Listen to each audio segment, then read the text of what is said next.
Welcome, everyone. It is now Wednesday, December 17th at 10:01 a.m. Central Time. If you are here live or watching this recording in the future, um, I'm about to introduce an incredible creator, collaborator, musician, sound therapist, alchemist, anything that you'd like to say about that. But Jonathan Adams, who records under the name The Sonic Yogi, has joined us here this morning. And for your listening and meditative pleasure in the future, to lead us on um, what we have titled a deep retreat or a mini retreat. The opportunity, and I'm going to introduce Jonathan and really let him give the context. Before I do that, I want to invite you, uh, whether now or watching this recording into the future, um, to allow yourself to relish in this experience, even if it feels hard. And the other thing that I'll mention before turn things over to Jonathan is I can like still vividly remember a pre-flood Sonic bunker, and Jonathan and I were having what was the original conversation that we had around the idea of deep retreat or mini retreat. And I remember again, my memory is probably like half hallucination, half delusion. But what I take away from that conversation is Jonathan and I being really aligned on the idea that there was some special opportunity in a prolonged and extended meditative experience that caused us to need to surrender truly and more deeply than in what might be a daily bite-sized 10, 15, 20-minute meditation. I'm not here to run down the idea of a 10, 15, 20-minute daily meditation because I participate in them most days of my life. And um, my experience in a 10, 15, 20-minute experience is that you can kind of like suffer fest your way through it. You can be distracted, allow distractions, and you can just quote unquote get through it. And my experience with prolonged and deep experiences is that we are brought face to face with a true idea of surrender. Because a sufferfest of 3 hours is generally not something that we will allow ourselves to do. And so we're faced, with the door of surrender. And with that, I just want to introduce Jonathan. So this is Jonathan Adams, records under the name The Sonic Yogi. Jonathan has been just an incredible creator and collaborator of mine and ours here for, I think, 4 years now. Jonathan is the head instructor and creator of the curriculum at the Ohm Store's Sound School. You will often see Jonathan featured on Wednesdays here at the Ohm Store, where we would do 45 to 1 hour long virtual sound meditations for you. Um, Jonathan is an incredible guitarist and musician and found his way to these special musical instruments through his own seeking. And so, Jonathan, thank you for being here. Thank you for doing this. I'm going to just turn everything over to you so that you can create the context, share anything that you'd like to share. I'll turn the camera, mine, and my audio off, and then I'm just going to be here in the comments. If anyone needs anything, you let me know in the chat, and Stephanie and I will be there to support you. And Jonathan, I'll also do like a like a sound check. I'll just make sure that once we get into the experience that everything is sounding good, and like before we get too down the path, I'll just confirm. Or if I don't say anything, of course we're great. And if I do say something, it's just so we can correct a little bit. Nice. Okay, that sounds good. Can you hear me okay, Frank? Yeah, you Okay, sound great. wonderful. Well, thank you, Frank, for the introduction. And I want to welcome everyone here today. And as Frank was introducing today's session, he was mentioning sort of the difference between daily meditation and longer, deeper meditation. And so, with daily meditation, I like to think of that as being consistent, helping us stay grounded and centered. It can obviously help us to have insights and things like that as well throughout our day. And then conversely, with a deeper meditation is really similar. It's just longer usually, and it gives our mind time to settle into those more quiet, still spaces, and in those quiet, still spaces for things to emerge, often energetic patterns, thought patterns, perhaps physiological patterns, and it allows us the time and space to witness these patterns and express them and even make changes as we see fit. And so, as Frank and I were talking, as he mentioned years ago, we were envisioning this as really part and parcel to sound school and a sort of growth journey for budding sound healers to understand the process of awakening.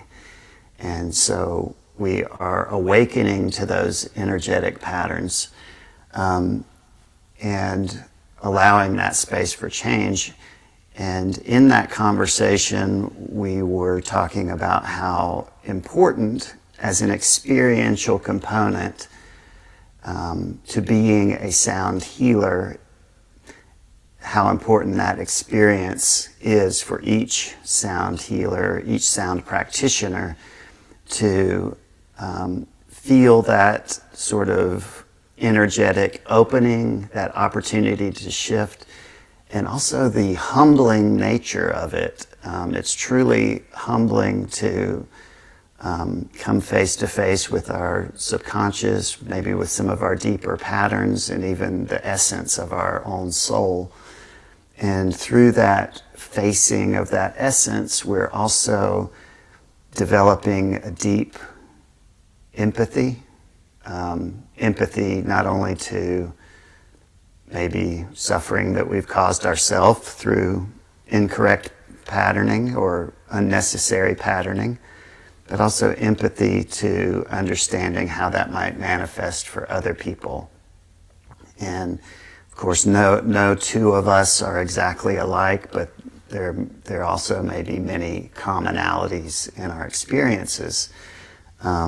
And so as sound practitioners, we're literally using sound to facilitate that energetic, transformative process.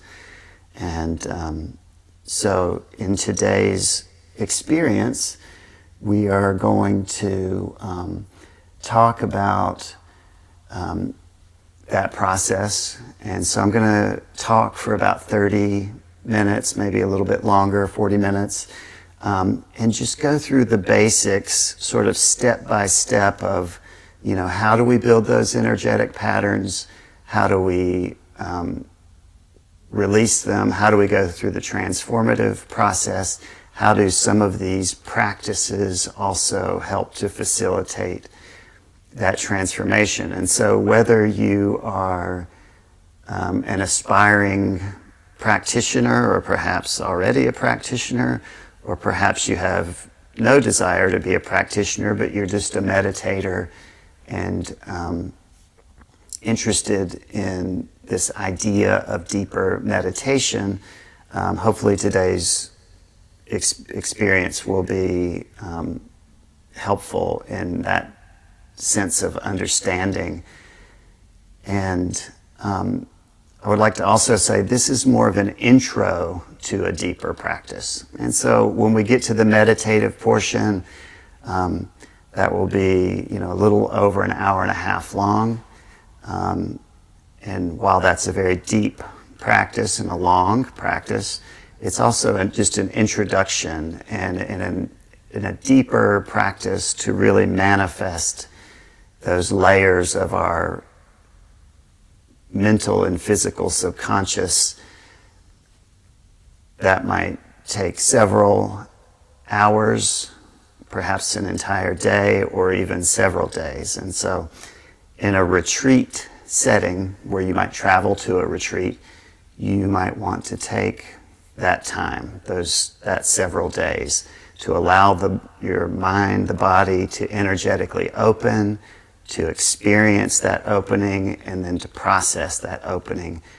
And so that could be a multi-day process. And I myself like to do that from time to time as a sort of reset. It's like a cleansing. No matter how much you practice or how much you might know, in this world of the mind, or expanding our consciousness, or spirituality, however we might want to term that, it's important to always go back to the well, so to speak, and to open ourselves and to humble ourselves and to sort of look at our patterns and see how are we showing up in our day-to-day interactions, in our day-to-day patterns. So that's just a little introduction there. And what I'd like to do first, for those of you that might not have heard me speak before, I'd like to tell you a little bit about how I came to all of this, and sort of the beginning of my journey. So I began working with sound in a healing context back around 2011. And I've been a musician my entire career. I studied music in university, at the University of Georgia. Then I became a classical musician and toured with the group for many years. But in the process of just sort of navigating those first steps in my adult life, I began to experience anxiety, stress. I began to have panic attacks.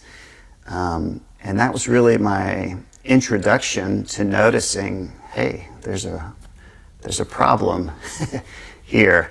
And so through that anxiety and those panic attacks, I actually began to look for ways to improve on a wellness level. And so I began to eventually work on clearing up my diet. I quit drinking. I began to eat healthier foods, began to work with adding in probiotics because the stress had caused me a lot of maybe digestive issues. And I found that's pretty common with anxiety. And then I began practicing yoga, which I practiced for a few years before I came to a time of deeper opening and understanding.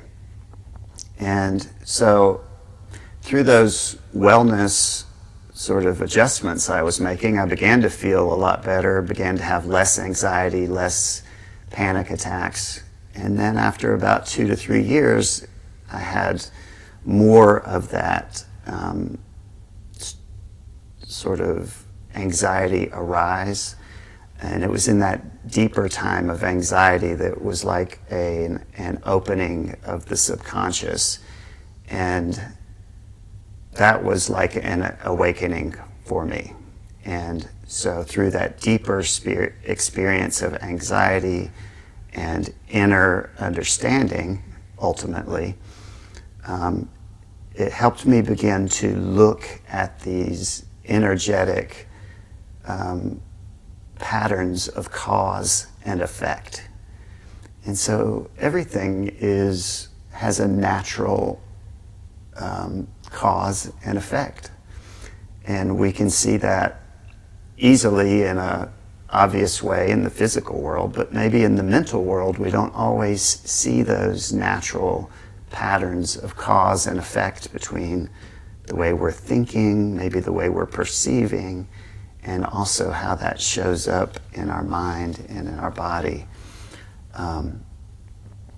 And so that's just a little bit about my journey.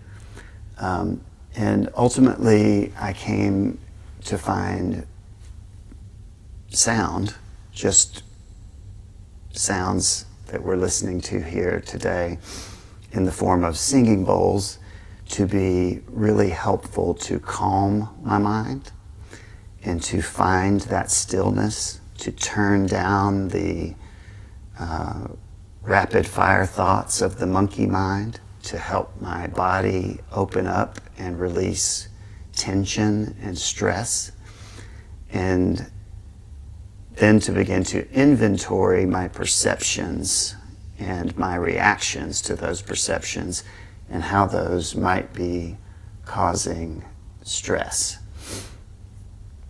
And so I think about it in retrospect, I think about it, I should say, in terms of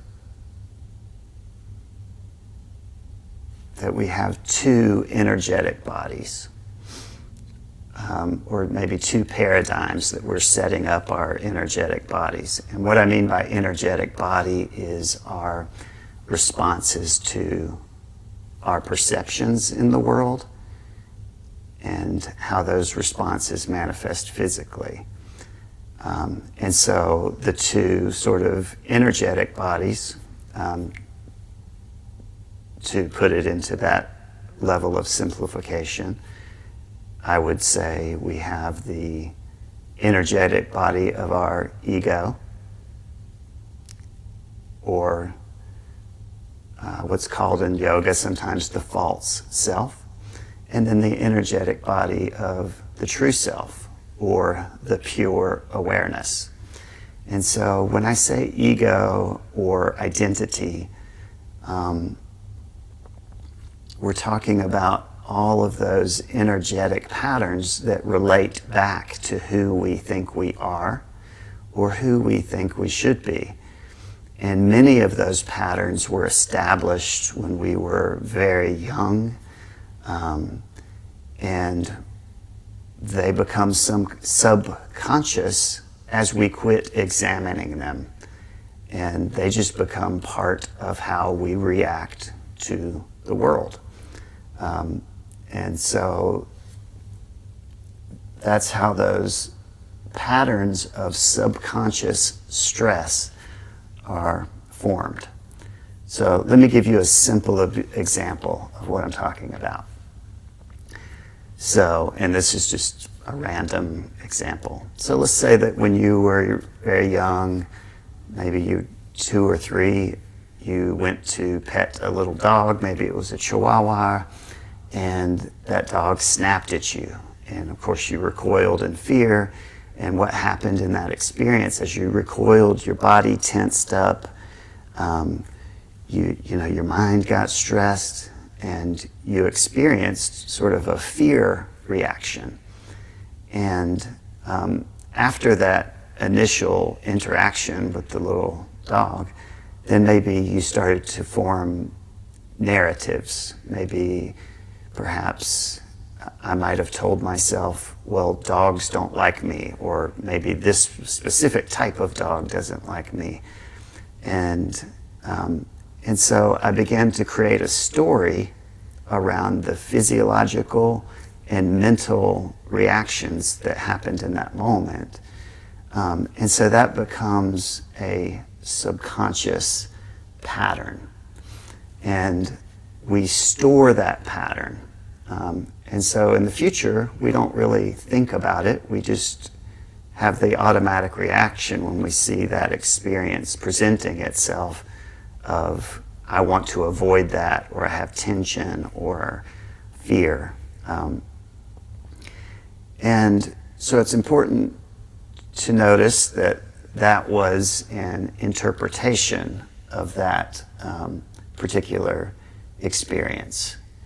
And so that's an explanation of one particular energetic experience. And you multiply that by thousands upon thousands, and you can see that in that process of creating a narrative, coming up with an explanation, and then reflecting it back to ourselves, that we slowly begin to create a narrative in pieces that we attribute later to our identity. And so when I say ego or identity or energetic body of the ego, I'm talking about that catalog of all of those thousands of experiences that have happened and that we've cataloged energetically in our system. And it's not to say that all of those are incorrect or right or wrong. Those were just reactions. However, when we go into deep retreat or deep meditation, often we revisit those formative events. We revisit some of those triggers, some of those energetic patterns, and we have a chance to observe them objectively and also see how we might let go of those patterns that are unnecessary, that may perhaps be creating ongoing and chronic stress on a day-to-day basis. And ultimately, we want to release that. And so we could think about those subconscious patterns as subconscious perceptions of the past. And so we're not in the present moment when we are subconsciously interpreting the past. And of course, we interpret the future based on what happened in the past. And ultimately, we want to bring ourselves back to that state of awareness. And so in that, for myself, when I had that sort of awakening, which also included some deeper anxiety, in that process, one of my epiphanies was that I am both the producer and the experiencer of stress. And so I realized that through those, thousands of experiences, just like the example I gave with the dog, that I was perceiving something stressfully. And so I was the producer of the stress through my perception. And then I was the experiencer of the stress through my reaction. And so the production of that stress might be somewhat subconscious. In other words, I might not be able to parse it just with the conscious mind at first glance. But upon deeper reflection, deeper awareness, I could see that the production of that stress was unnecessary. So just to recap that concept, I'm both the producer of stress and the experiencer of stress in the vast majority of cases where my mind might perceive a certain thing, and then it manifests in the body. As I sort of contemplated that little bit of an epiphany, then I thought, well, that's interesting. If I'm the producer and the experiencer of stress, then that must mean that I could also be the producer and experiencer of the opposite. In other words, I could be the producer and experiencer of bliss, joy, and euphoria. And so I began to notice, in that space of awakening, that space of increased access to my subconscious mind, and noticing those sort of producing and experiencing events as they happened throughout the day, I began to notice that instead of choosing fear, instead of choosing to see things through the lens of fear, I could choose to see things through the lens of love, or just awareness, if that's a more accessible term. And so I began to experiment with allowing myself to just not react in the old impulsive ways that I might react. And really that subconscious programming manifests itself through our physical impulses. And so you may notice maybe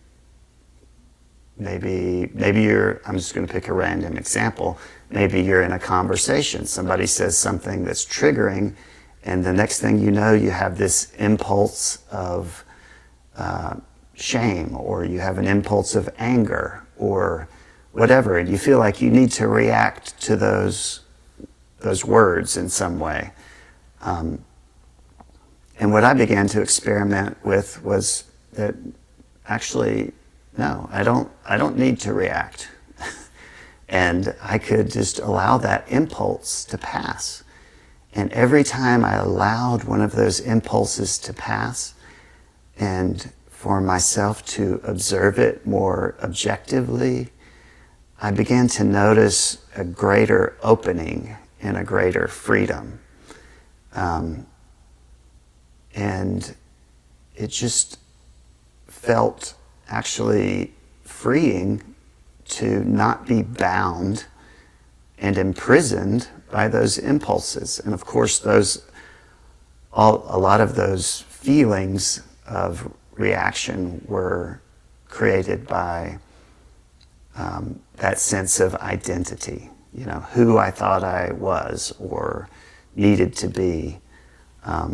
And ultimately, I realized many of those reactions and responses were not necessary.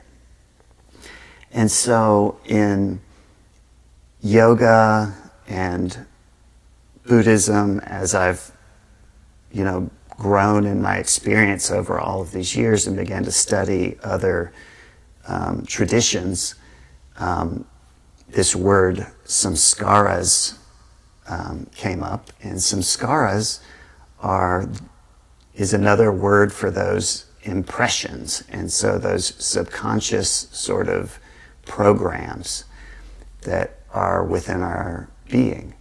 And samskaras, we have different samskaras according to ancient philosophies. Some are more deep, and some are lighter. And all samskaras are not negative. There can be positive samskaras. We could develop positive impressions through our practice. We could develop positive impressions through deeper insight, through recognizing that we prefer to choose love instead of fear.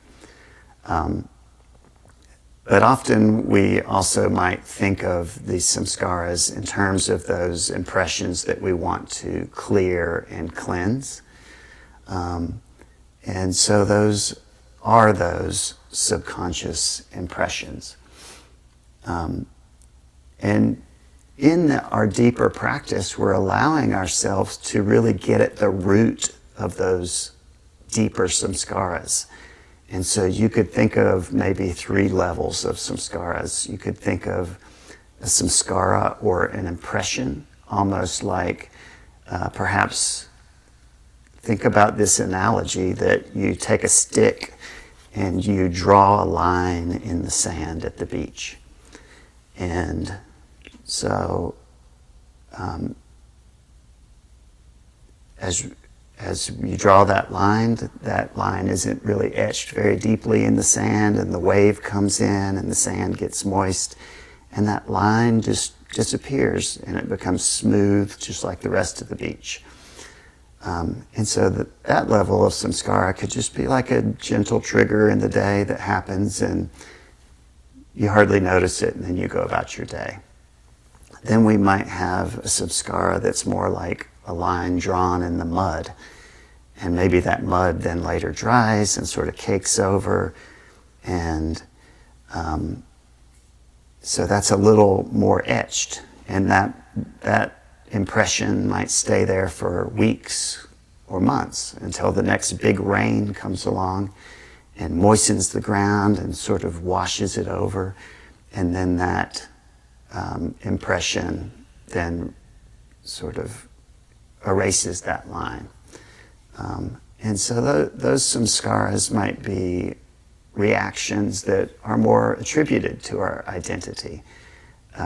And so we hold those things close as more like part of who we are. It feels harder to let those go. And then finally, there might be a samskara that's etched in the rock, perhaps through many, many years. Maybe there's a trickle of water that etches a deep imprint in the rock, and that samskara is very etched in. And so it would take, a lot more time and energy to sort of clear that etching that's in that rock. And so those might be even deeper patterns that we attribute to our identity or who we are. And so as we're in this process of awakening, we're also perhaps also inventorying the nature of self. In other words, the perception of who we are. And so as we're letting go of some of these patternings, some of these some scars or impressions that we want to release that may be based in fear, then we're also perhaps allowing our perception of self to change. We might be letting go of perceptions of self. And so in some aspects that might feel like a dying away of ourselves. And so that's really at the heart of the idea of the transformative process.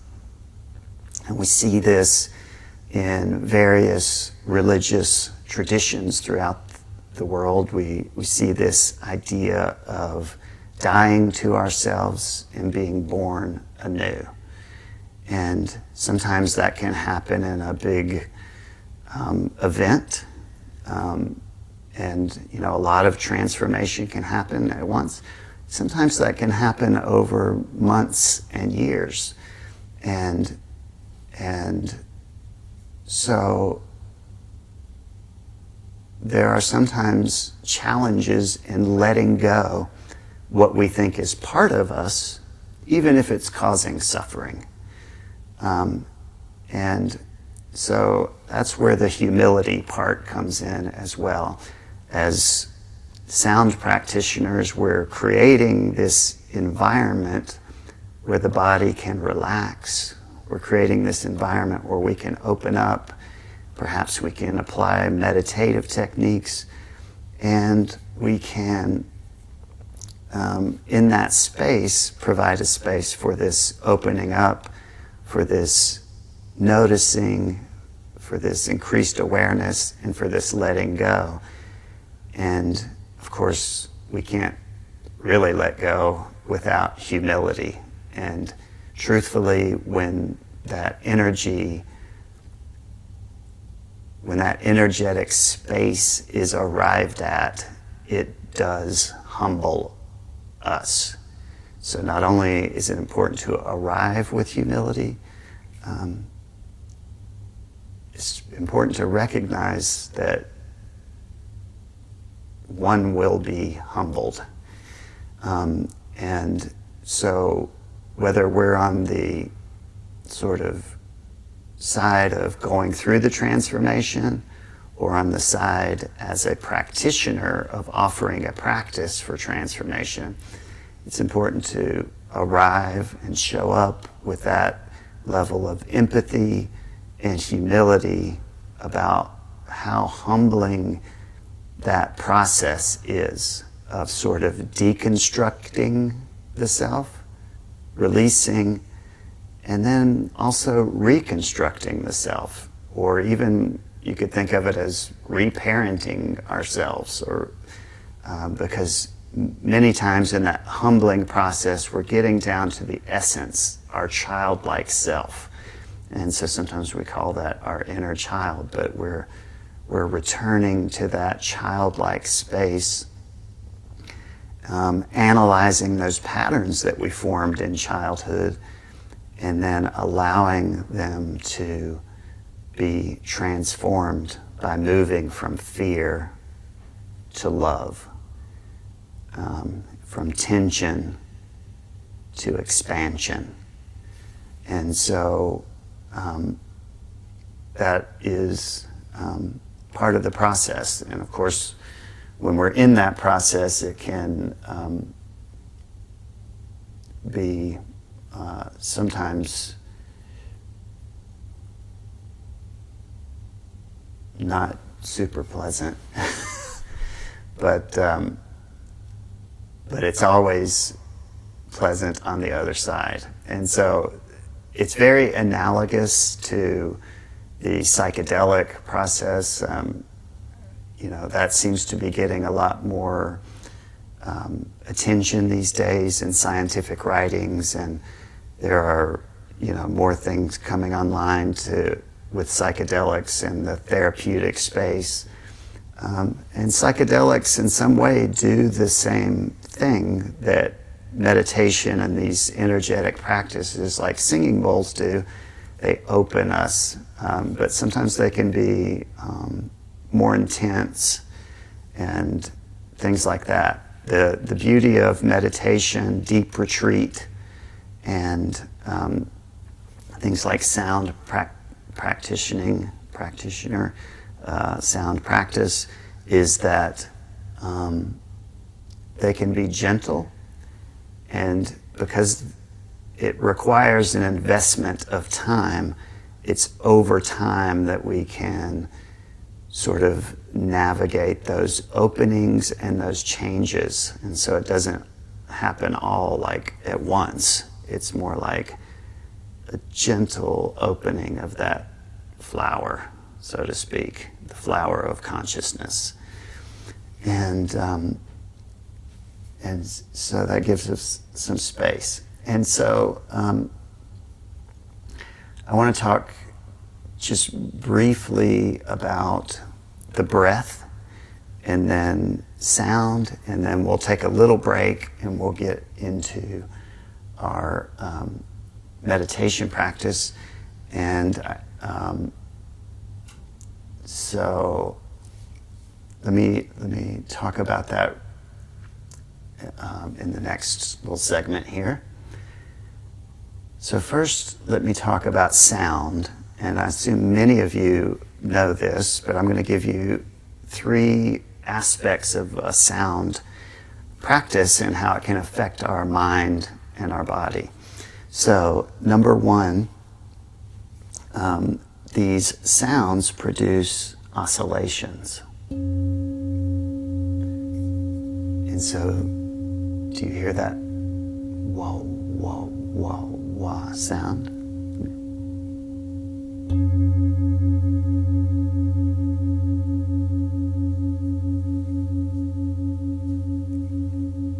And so you can hear that rhythm within the sound.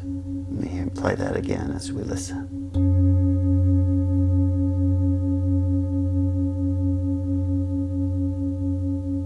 And so you can actually hear two in this bowl. You can hear a faster one, and then you can hear a deeper whoa, whoa, whoa.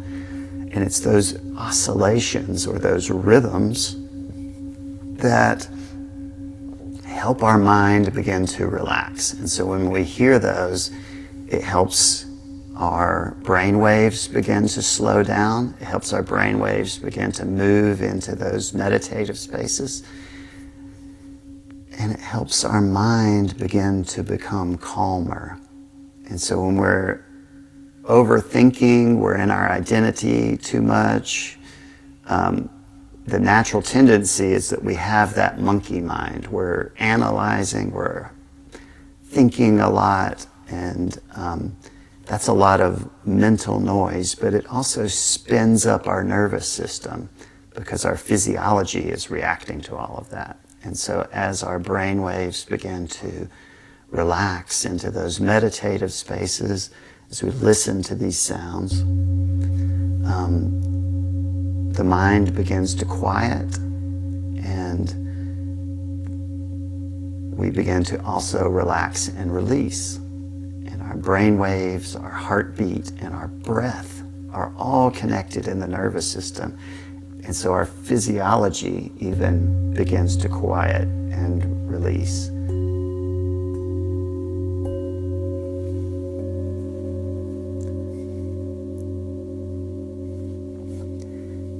And so that's sort of step one with sound. Number two, I'm going to be playing the singing bowls at random. And sort of the random nature of the sounds encourages our thinking mind to let go. And that's often associated with the left brain. So the left brain is our pattern recognition software of our mind. And that left brain is always noticing patterns. And it's all of those subconscious patterns that I described previously. And so we're inventorying those patterns and noticing those patterns with the left brain, and sort of attributing that also to our identity. And so music uses a similar patterning recognition. And so when we listen to music, we hear rhythms, we hear harmony, we hear chords, we hear melodies. We notice the genre, so we might notice jazz or rock or classical. We might make a judgment about the music, whether it's good or bad. But when we're listening to these random singing bowls, we sort of let go of all of that part of our mind, which is not only active during music listening, but just during the way we perceive life. You sort of let go of those judgments and those sort of expectations of certain patterns. And we allow ourselves to move over into the right brain, into just pure perception. And so the sort of random nature of these singing bowls begins to encourage that release of judgment, encourage that release of thinking about, is this music or not? We're just experiencing sounds. So that's number two. So number one, we can move lower in our brain waves through the oscillations. Number two, the random nature of the bowls allows us to sort of move into the right brain space, releasing judgment and expectation. And then number three, often these singing bowls and relaxing music can help us produce melatonin. Melatonin is a sleep hormone we produce at night. It's related to our circadian rhythms, produced by the pineal gland.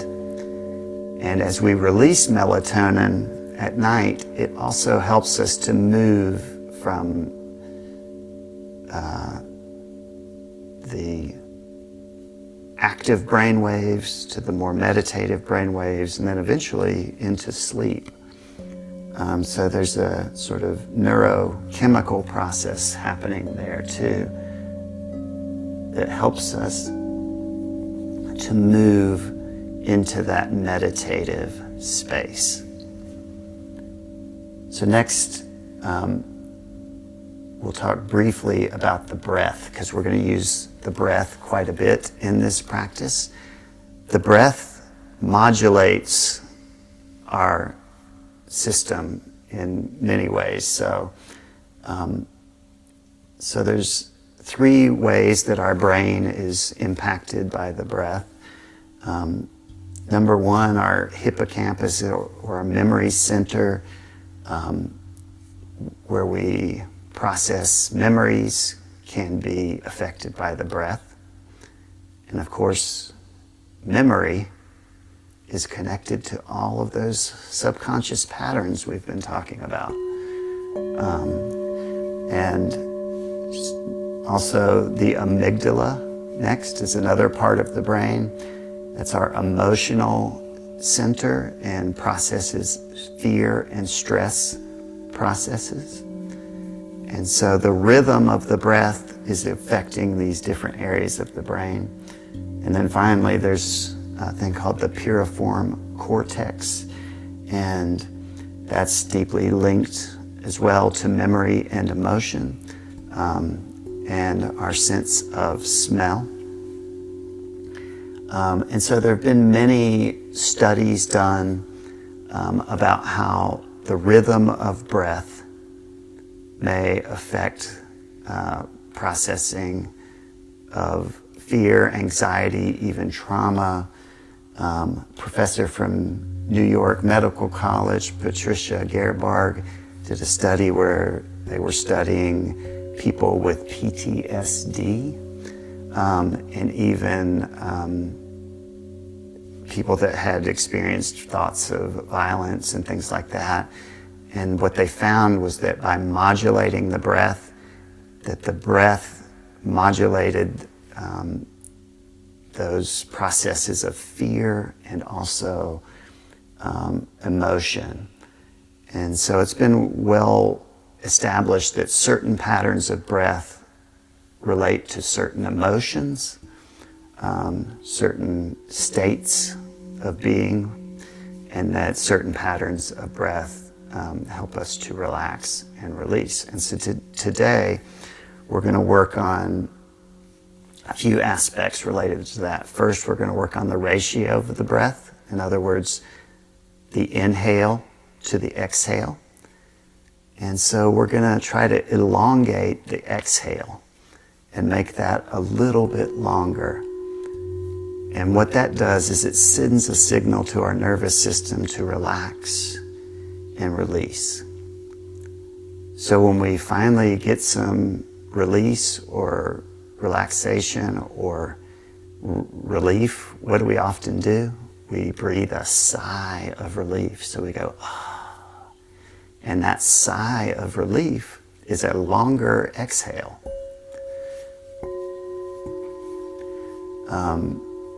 Conversely, what do we do when we get surprised or like we're ready to spring into action? We start breathing faster. Maybe we go, or something like that.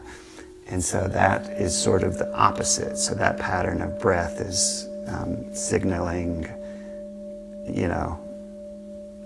the need for a different level of engagement, perhaps related to something fearful. Next, we're going to slow the breath rate, and it's been shown that simply slowing the number of breaths per minute can help with anxiety and other types of emotional responses. And so often the average person takes around 15 to 25 breaths per minute, give or take.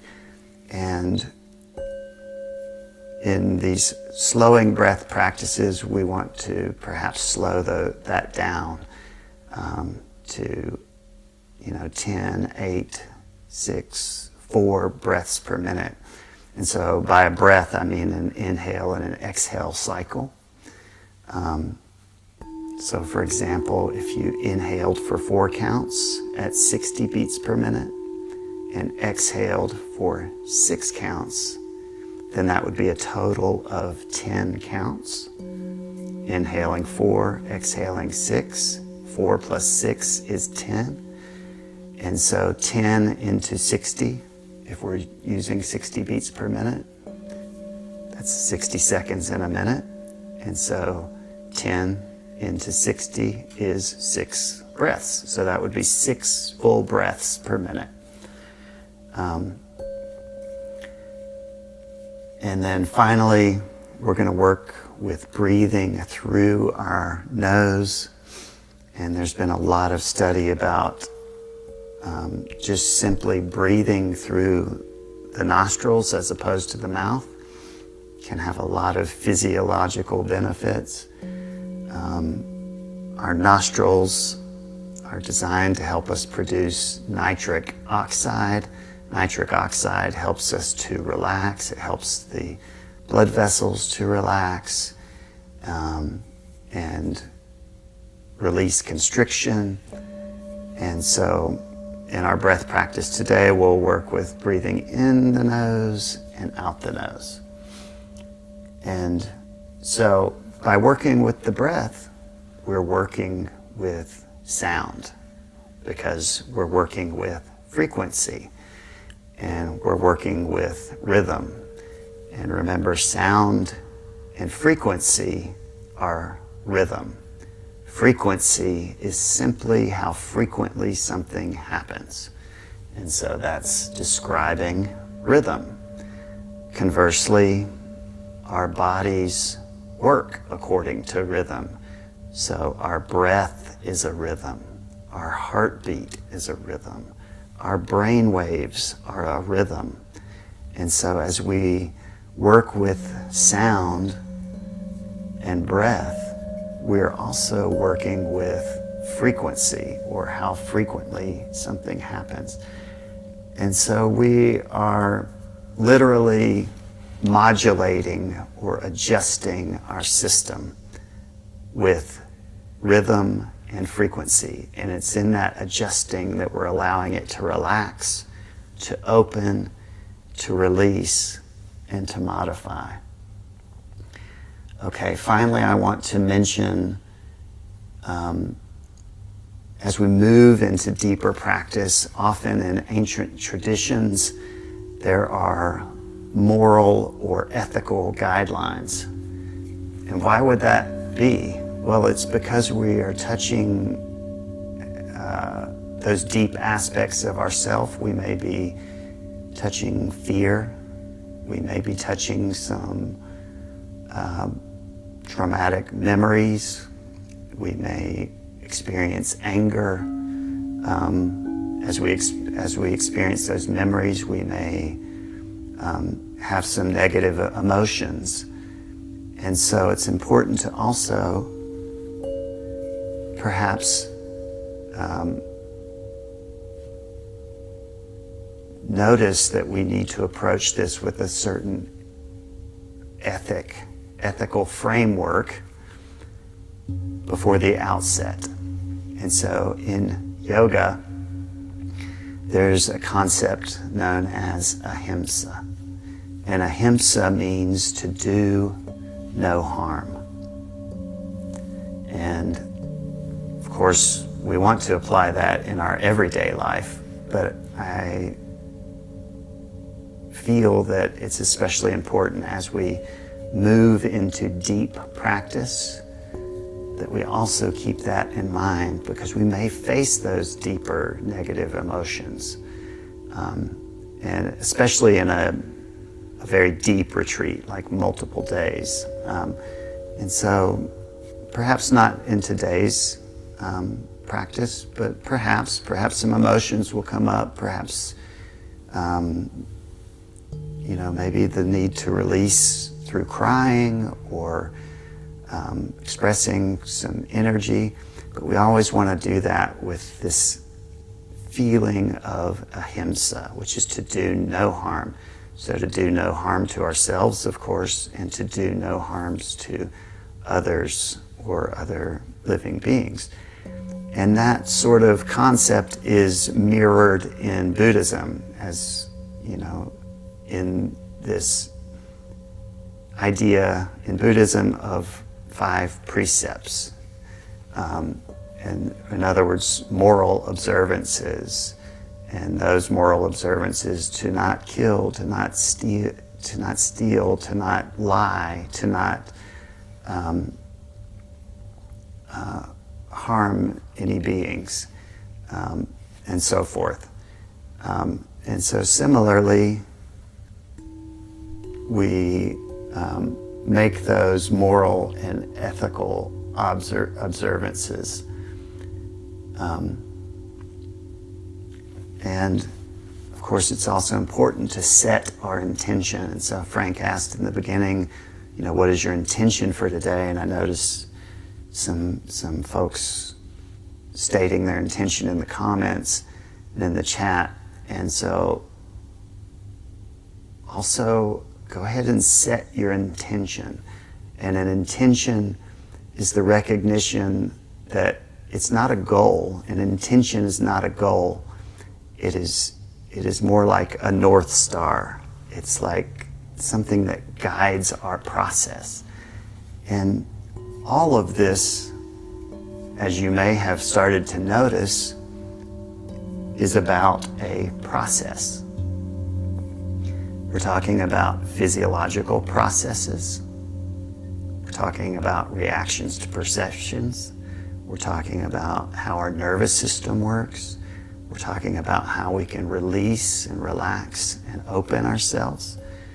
And so we are recognizing a process that was always ongoing,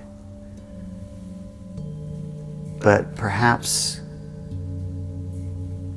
in our unconsciousness of that subconscious process, we were unconscious actors, unconsciously reacting to energies in a certain way.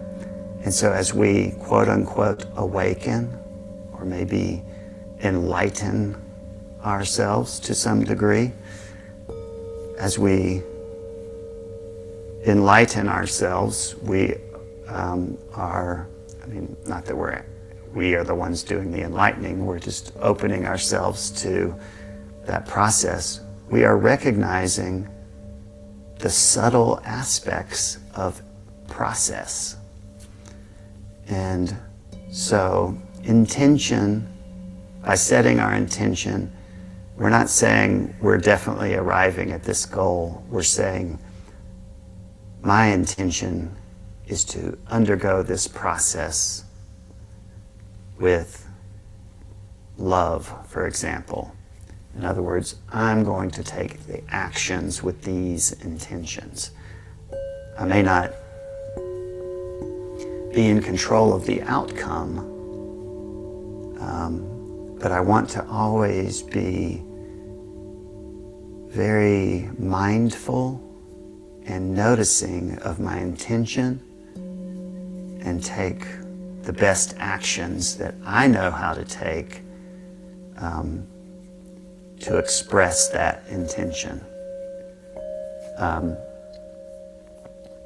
And so finally, I want to say that we need to always be sensitive about trauma, about stress, about the arising of some of these energies. I recognize that sometimes folks have, a little bit of fear about maybe what they've been suppressing or holding in. I would encourage you to remember that it's okay to feel those energies. It's okay to have maybe thoughts that you typically would want to push away. And just keeping in mind that idea of ahimsa, that we can simply observe energies We can allow them without pushing them away, and allows them to arrive and pass, arise and pass, arise and pass. And no matter how strong an energy may seem, it will always pass. And it generally, in my experience, seems to pass sooner when I approach it with a level of allowing and opening. Having said that, I want you to know that at any time you can take a break. You can turn off the audio. You can get up and walk around, of course. Don't feel like you have to force yourself through anything. This is your practice. This is your time. This is your process. And so you as a person that might be engaging in this is time for personal exploration, even experimentation, as we're opening ourselves and exploring our inner being. However, if some arising feels too intense, feel free to take a break. Simply observe without reacting, and allow yourself to find that equilibrium.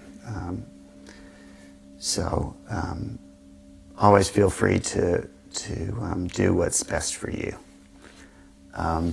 So with that said, we'll take a break for a few minutes, and then when we come back, we'll start with engaging in our practice for today, and we'll go through several different breath rhythms, and move ourselves gradually towards more stillness. So we'll take a brief break, and I'm happy to take questions. I'm not sure if that's exactly what we should do or what's on the agenda. I'll just defer to Frank on that count. But we'll take a break for, let's say, 5 minutes, allow folks to use the restroom if they want to, or just get up and move around and stretch. And I will see you back here shortly. So, thank you.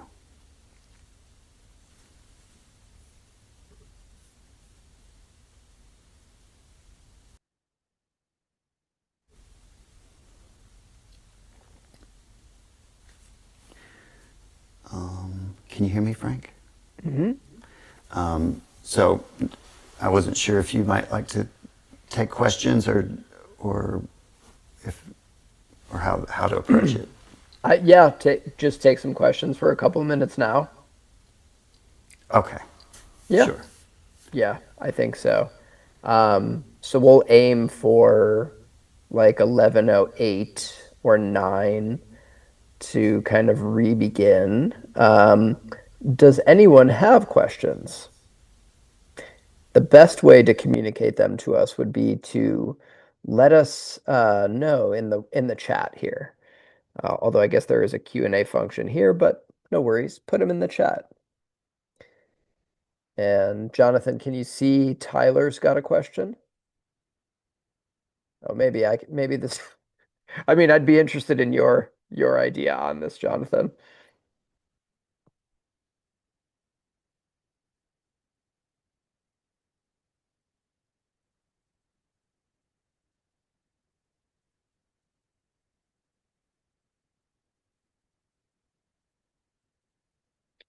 Oh, you're muted, Jonathan. Jonathan, you're muted. Sorry. Yeah, sorry about that. Yeah, I can give a brief answer, and then I defer to you as well.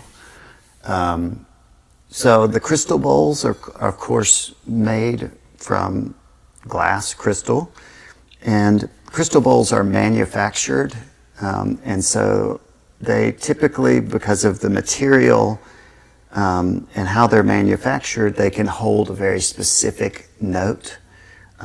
This particular one is an E, and C sharp.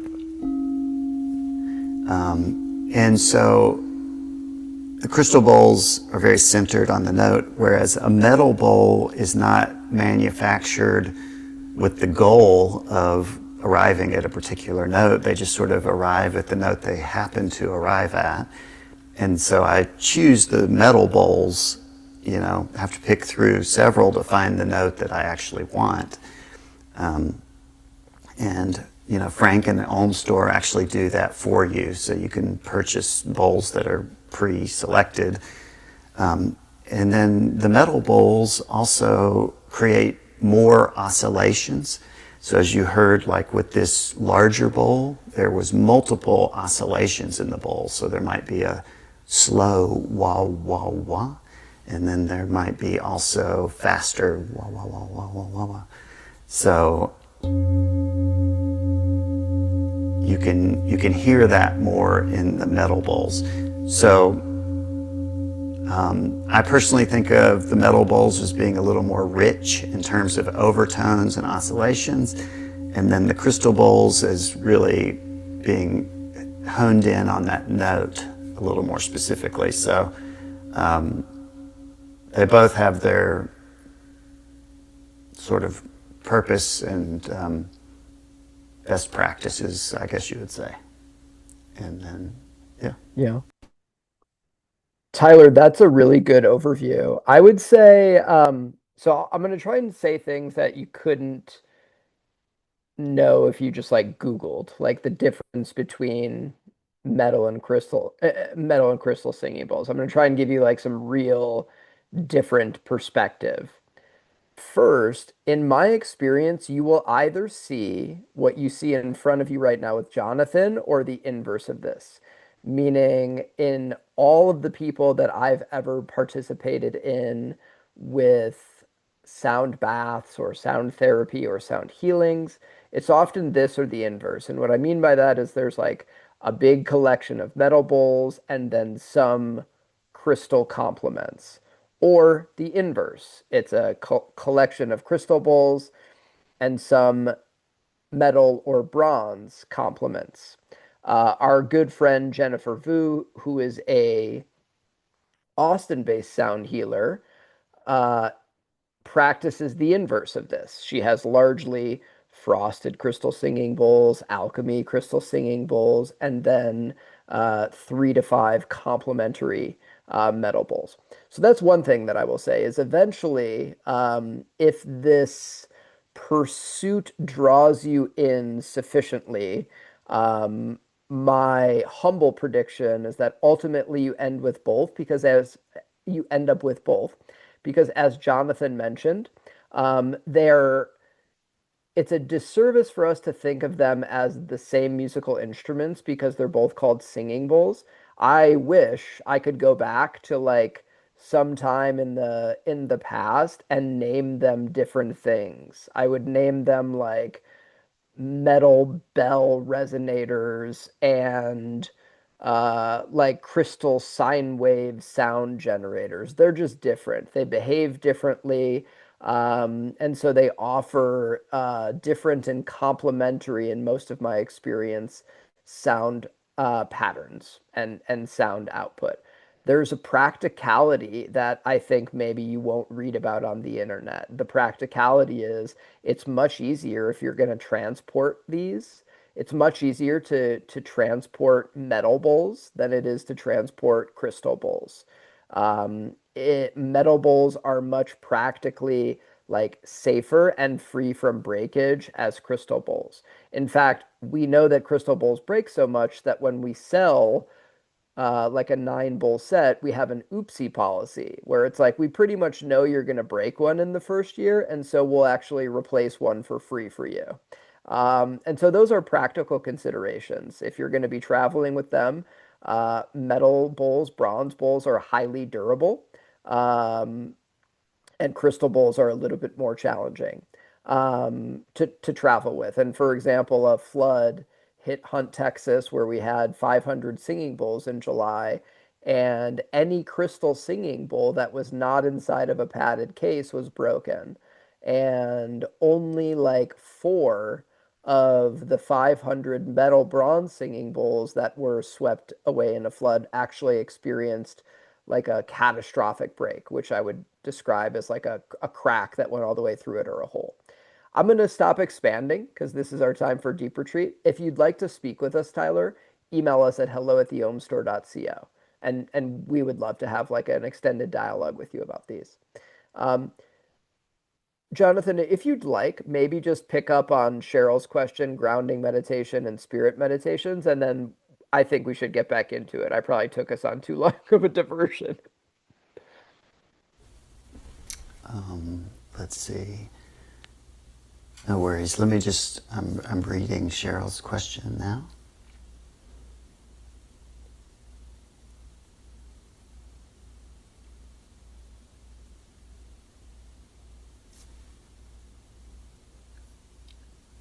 Let's see.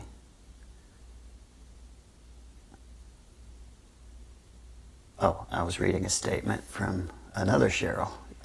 Thank you, Cheryl Notch or Knock. And then Cheryl Franklin says, thoughts on grounding meditation and spirit guide meditations. Well, grounding is being, of course, energetically grounded, and so there are many aspects of that, both physiologically and in meditation. Meditation itself tends to open us to more subtle planes, and so it is important to feel grounded energetically as we sort of open ourselves to subtle energies. And that was the case for me in my own awakening experience. Initially, I was not super grounded, admittedly, and I needed to, find ways to ground myself. I did find that just being on the earth, the common phrase that's sort of emerged in the last couple of years is touch grass. And I would say that is a good idea, just to be in nature, turn off your devices, to touch the ground, touch grass, and, feel the air on your skin. Just return to your senses and sensations, to notice sensations in your body. Basically get out of your head. A lot of times what we consider ungrounded is just being sort of spun up in thought. Just to get out of our head, get back to our body. There are exercises for that too, yoga poses, typically things that work on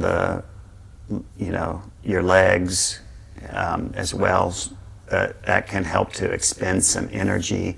There are grounding foods, typically in the fall. Energy becomes lighter as the sun changes. It's often recommended to eat more root vegetables, like sweet potatoes even. So there can be, even dietary components to that. In terms of spirit guide, I would say I don't really subscribe to that personally.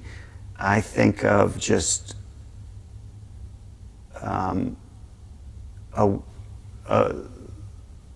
opening myself to awareness and to insight. And I think sometimes when people are referring to spirit guides, which is a terminology that's seemed to sort of evolve over the last decade or so when I was becoming aware of it, or perhaps I just became aware of it. I kind of interpret that as another way of interpreting insight. And so I personally have my personal beliefs. I believe in a creator. I believe there are, intentions of life itself. Life is a process, life is a consciousness, and my desire in aligning myself is to really align myself with life itself, which is the creator of life. And so you can look at that through the lens of world religions. I recognize in this forum, we may have people from various traditions and religions, and so I don't want to say one thing that excludes other people, but I think we can all look through the lens of the broader picture and essentially recognize a need for respect and care of life itself. And so all of these practices, I hope, will support that. And I recognize when we get into these subtle areas, we may interpret it as, quote unquote, spirit guides. Other people may interpret it, in other traditions, in other ways. And so I've tried to look at this myself personally through the lens of yoga, through the lens of my maybe religious upbringing, maybe through the lens of indigenous practices like Native Americans or Peruvian indigenous lenses. And it's interesting to sort of see the different terminologies, but also to see the commonalities. And so I try to always accept the terminology, but also objectively sort of try to say, well, what is being described here? Because often what we're trying to do is describe something that's very hard to do in words. And so that's, I guess, maybe my way of also being grounded is recognizing, regardless of the terminologies and the words, we're all human beings. We all have emotions. We all have, similar desires in life. And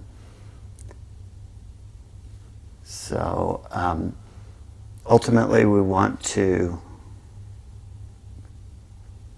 develop and create more pro-social, in other words, more harmonious behaviors and patterns, so that we can be better partners, better community members, and help create a better world, regardless of our traditions.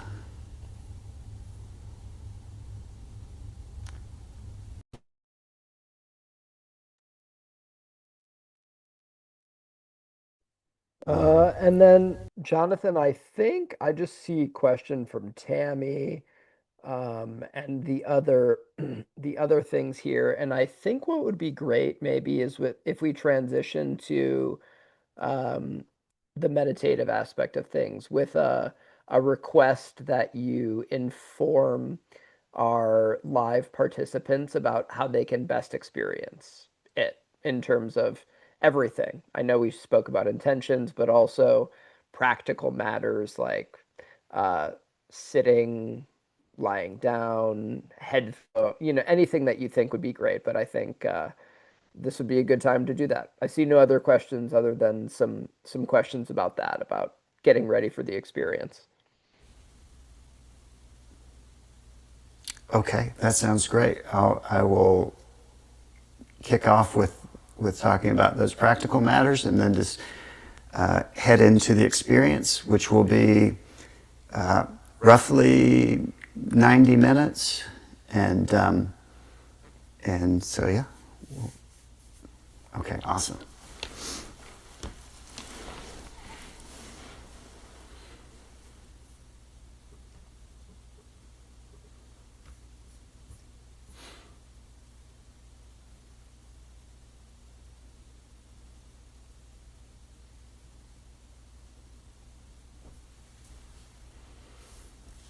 Okay, so welcome back, everyone. And now we're going to move into the meditative portion of our experience. So we've briefly talked about intention in the last bit. I'll come back to that. But first I want to talk just about some practical matters. Um, you're free to lay down if you would like, but this isn't really a sound bath in terms of maybe the traditional sound bath that you're used to at a yoga studio. The envisioning of this is more of as a meditation. So I would recommend, if possible, for you to do a meditative posture. It helps to keep the spine sort of aligned. It helps to keep you open for those energetic shifts, and more practically, it helps you to just stay awake. So as that melatonin and those brain waves shift, the tendency sometimes is just to drift off into sleep. But in this case, we're wanting to stay awake so that we can experience those openings consciously. So I would recommend, if you're used to sitting in meditation style like this, go ahead and sit, on a cushion with meditation. If it's more comfortable, maybe you're in a chair. Just sit with both of your hips on the chair and with your feet flat on the floor, just to keep yourself grounded. Perhaps you can just set your hands on your knees a little bit. And we will have little breaks between the breath sections. I mean, not breaks where we go away, but just reflective moments. And in those moments, you can feel free to stretch or move around or stand up, and then come back to a meditative position. So with that said, we will go ahead and begin. So let's start by setting our intention. So perhaps you typed that into the chat bot earlier. But go ahead and just take this moment to reflect internally.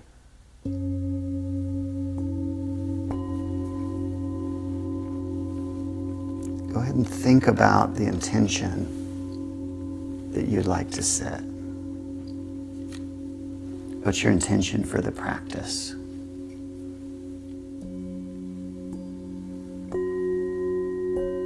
It could be very specific or broad. A broad intention might be simply to choose love and not fear in each moment. Perhaps a more specific intention might be to heal a relationship.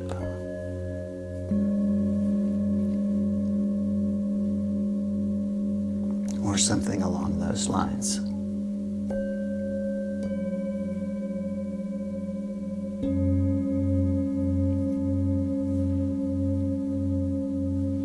So I'm going to give you just a moment to set that intention.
So moving on, so you've established yourself in your posture, whether you're seated or on a mat or a chair. We're going to begin with just some gentle movements. So just moving from our hips and our hands on our legs. Let's move clockwise. And just rotating like this. And so what we're doing is we're just warming up our spine, which is our energetic superhighway. Sort of getting those pathways open.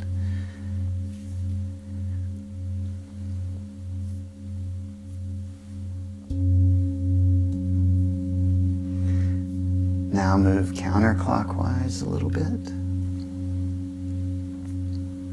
Just getting some movement going there.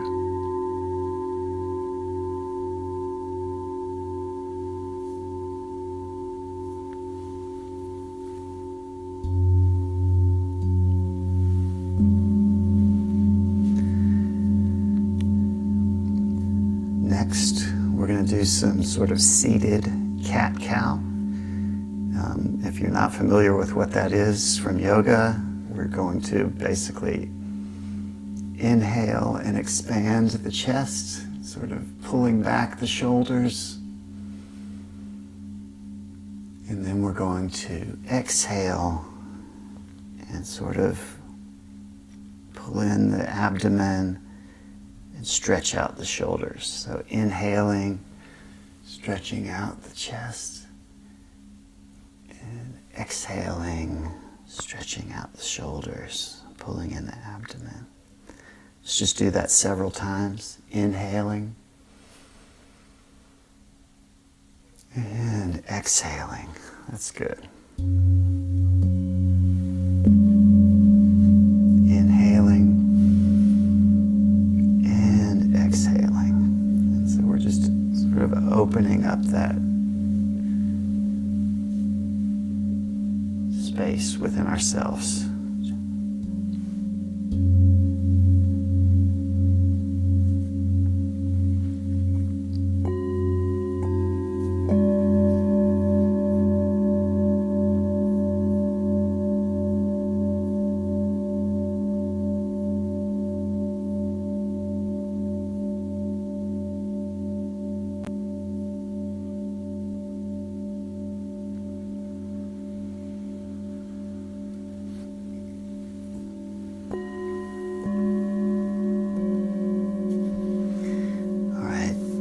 Next, we're going to begin to gently move into our breath.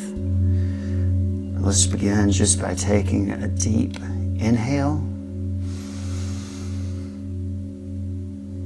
and then letting it out.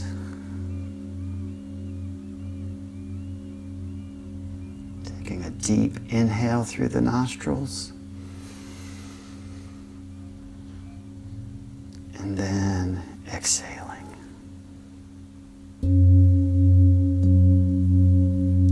Deep inhale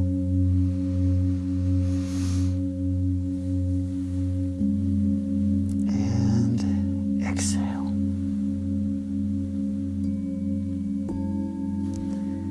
And in this practice, we're going to move through various rhythms of the breath. We'll move through 4 or 5 rhythms. And then we'll begin to release rhythm and just move into noticing and stillness. I may suggest some other practices along the way. But in this first major segment, we're going to focus on the rhythms of the breath.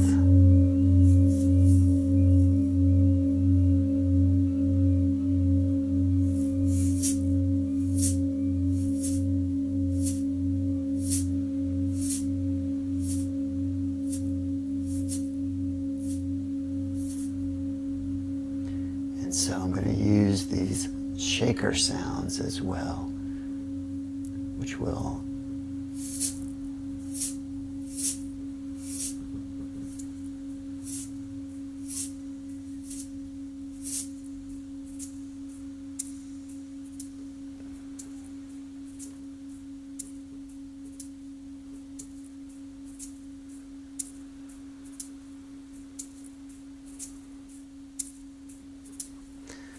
So here's a rhythm. So for our first count, we are going to inhale for 3 and exhale for 5 counts. And you can feel free to modify any of these rhythms as it's comfortable for you. Also, it doesn't need to be consistent necessarily. In other words, you could inhale for 3, exhale for 5, but maybe on an alternate breath, you just want to do 2 and 4 for, whatever reason. Maybe that's just what feels right. So feel free to modify it as you go as well. But our general target is 3 and 5. So I'll count us in. And that's going to sound something like this. 1, 2, ready. Inhale, 2, 3. Exhale, 2, 3, 4, 5.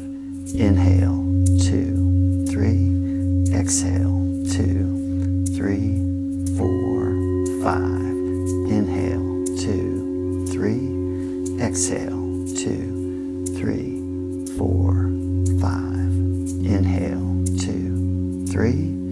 Exhale, 2, 3, 4, 5. Inhale, 2, 3. Exhale, 2, 3, 4, 5. So just continue like that for the next few minutes. This is like our warm-up pace.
ahead and begin to release that count.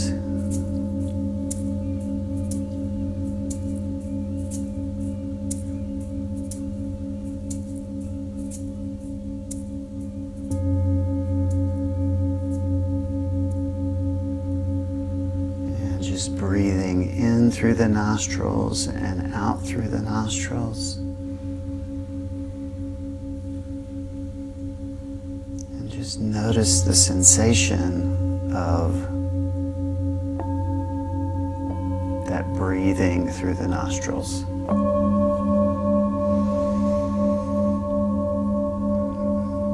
Notice the sensation of the cool air moving into the nostrils,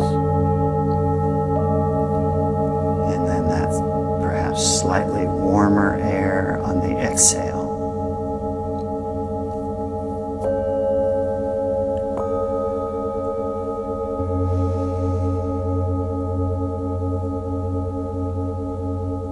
So in this first section, we'll essentially move through this pattern. We'll have a time of rhythmic breathing with the breath,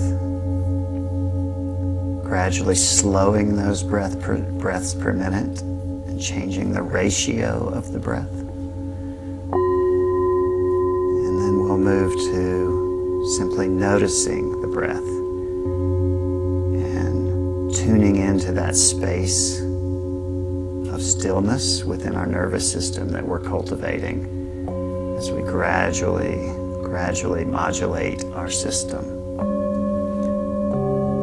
with the help of these sounds as well as the practice.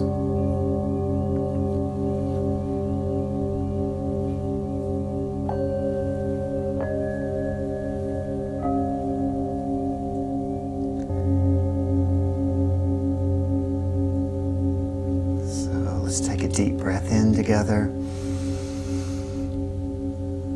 and let it out.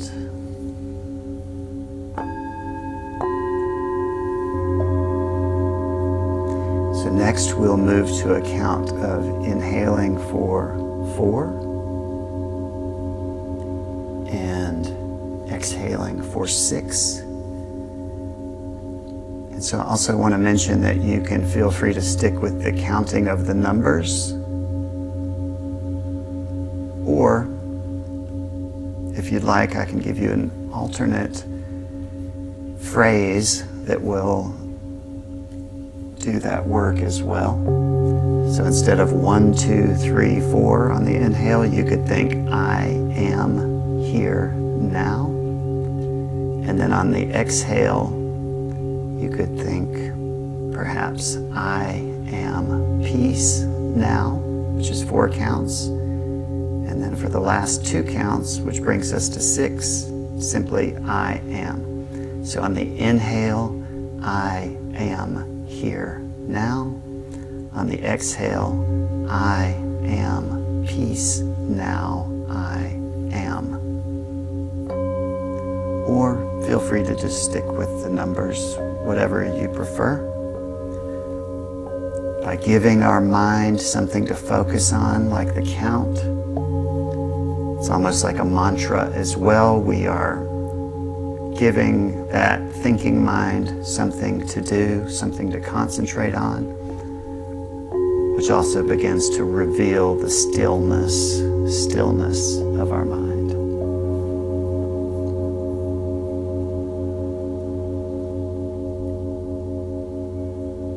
So let's begin that number. I'll count us in with numbers first, and then I will repeat the phrase. And so that will go something like this. 3, 2, ready.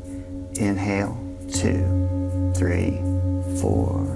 Exhale, 2, 3, 4, 5, 6. Inhale, 2, 3, 4. Exhale, 2, 3, 4, 5, 6. Inhale, 2, 3, 4. Exhale, 2, 3, 4, 5, 6. Inhale, 2, exhale, 2, 3, 4, 5, 6. Inhale, 2, 3, 4. Exhale, 2, 3, 4, 5, 6.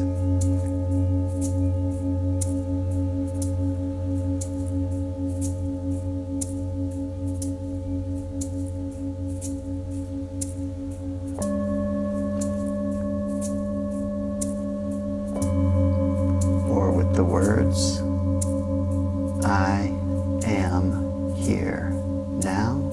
I am peace now. I am. I am here now. I am peace now. I am. I am here now. I am peace now. I am. So continue with the count as you choose. And again, remember, you can feel free to modify that as you go or alternate it. So we'll keep this pace of our practice for just the next few minutes.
release the breath count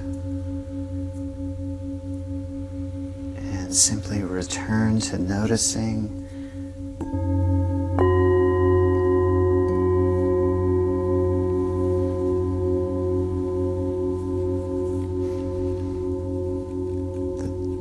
noticing the sensations of the inhale and the exhale.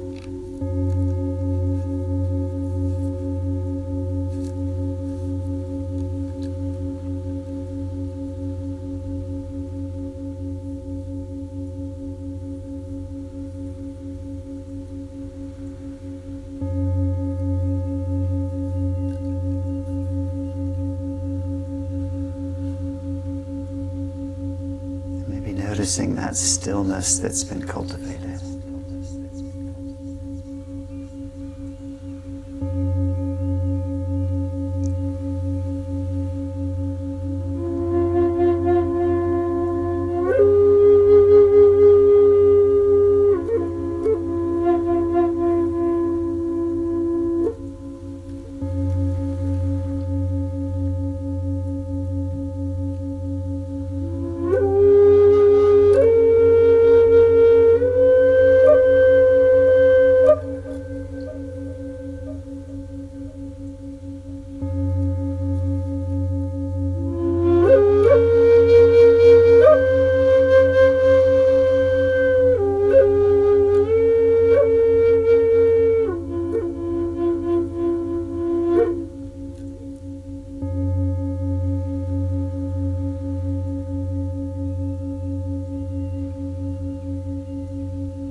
Noticing the breath.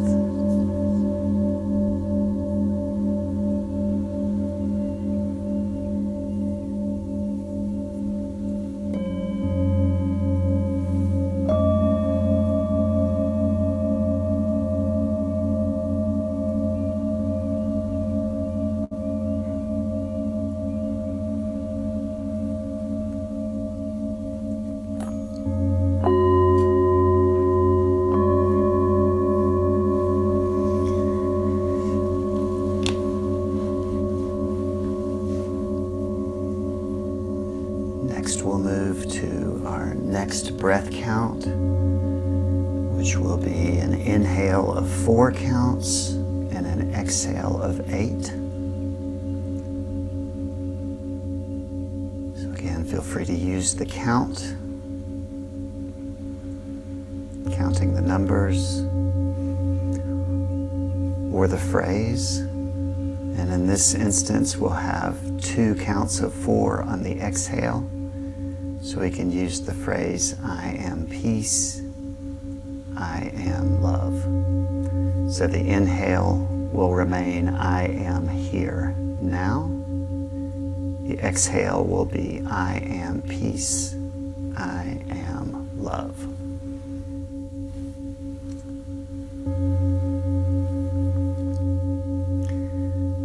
So I will count us in first with numbers.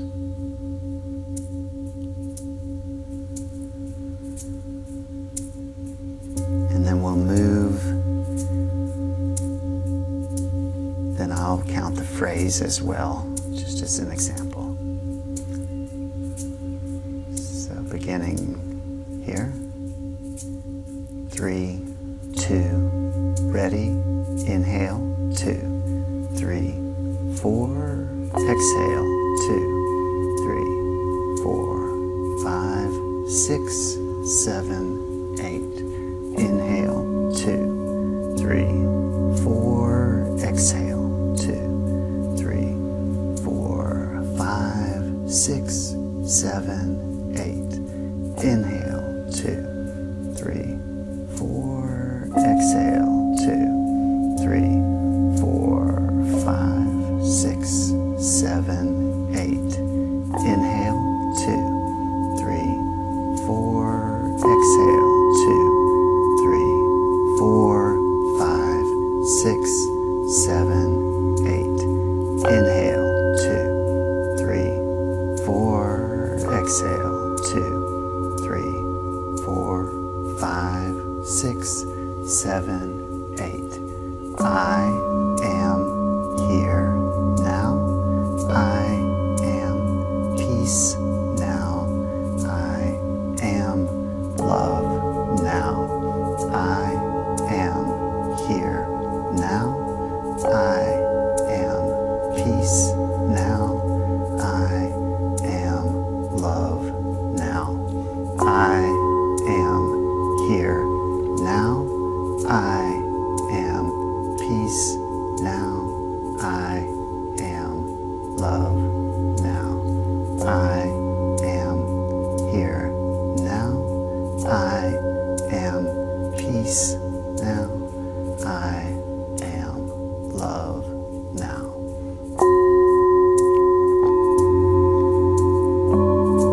So continue with that counting.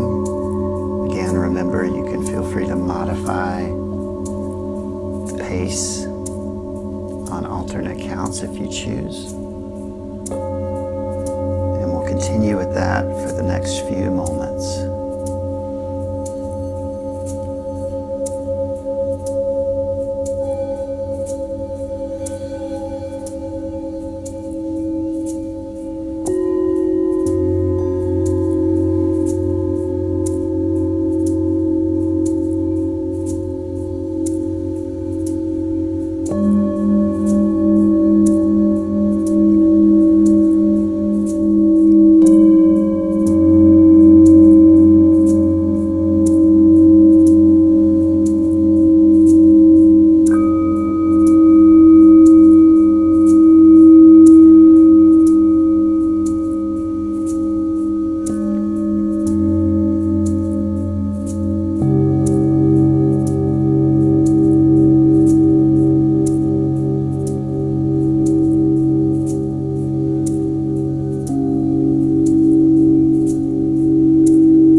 gradually releasing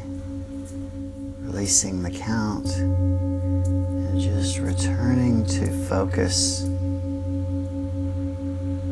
on the breath, inhaling through the nostrils and exhaling, just noticing those sensations.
Nostrils.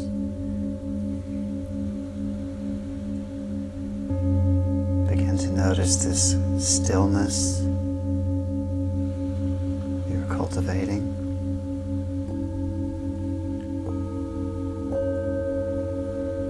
If thoughts are arising, that's totally fine. Just simply notice them. Just as any impulses that arise, whether they're thought-based or maybe even have an energy associated with them, just simply notice the impulse, thoughts arising, and simply be aware.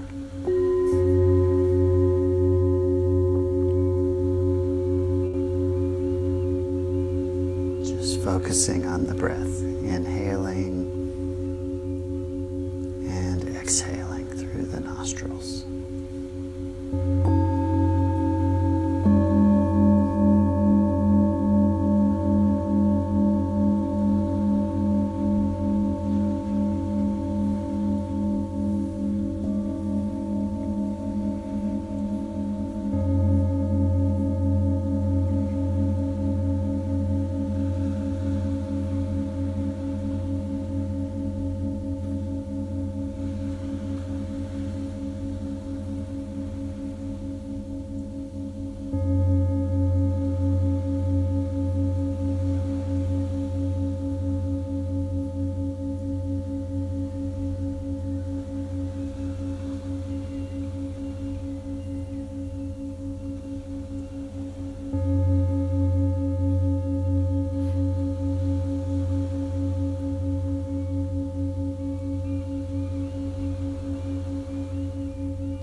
Inhaling for 4 and exhaling for 12.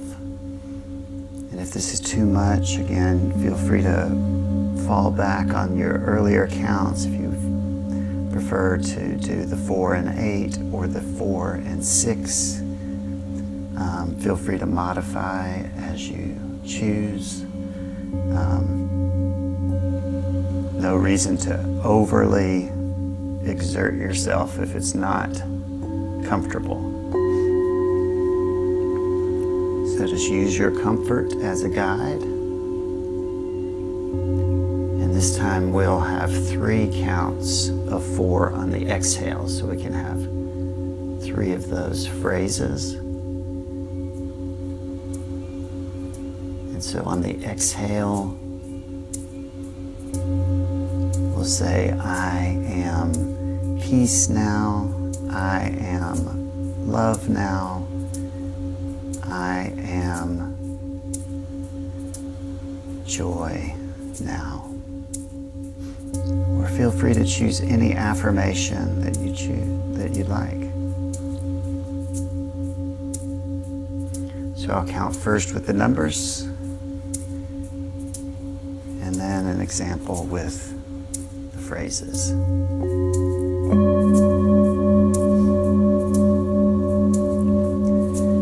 Here we go. 3, 2, ready. Inhale, 2, 3, 4. Exhale, 2, 3, 4, 5, 6, 7, 8, 9, 10, 11, 12. Inhale, 2, 3, 4. Exhale, 2, 3, 4, 5, 6, 7, 8, 9, 10, 11, 12. Inhale, 2, 3, 4. Exhale, 2, 3, 4, 5, 6, 7, 8, 9, 10, 11, 12.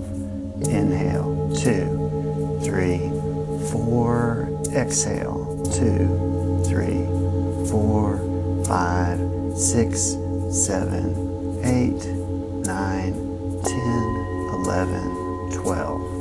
Inhale, 2, 3, 4. Exhale, 2, 3, 4, 5, 6, 7, 8, 9, 10, 11, 12. I am here now. I am peace. I am love now. I am joy now. I am here now. I am love now. I am peace now. I am joy now. I am here now. I am peace now. I am love now. I am joy now. Counting those internally, of course. Continue like this, and again, feel free to modify the pace as you go.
noticing the sensation of the breath, breathing in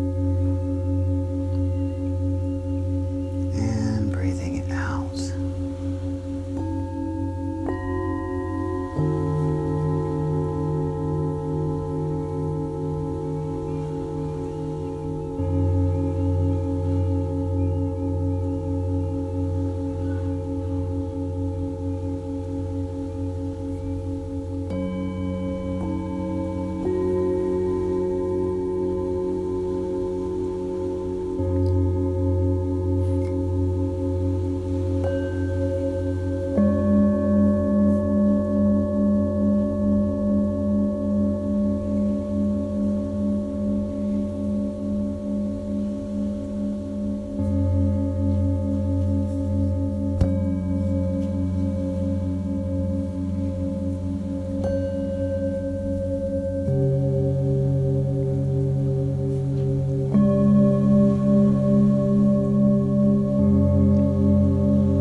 sit with this sensation, remember that sensation is our nervous system sensing vibration.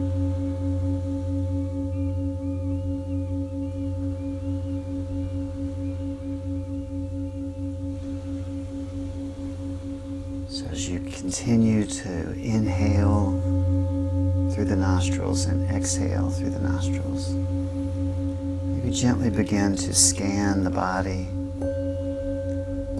starting at the crown of the head, maybe noticing sensations. Maybe noticing sensations around the forehead, the eyebrows.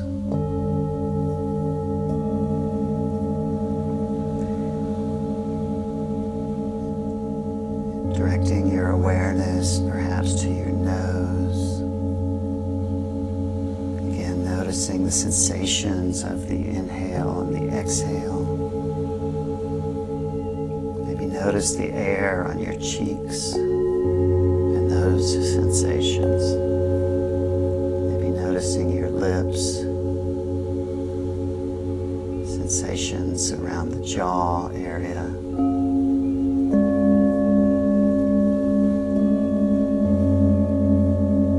Noticing sensations in the ears.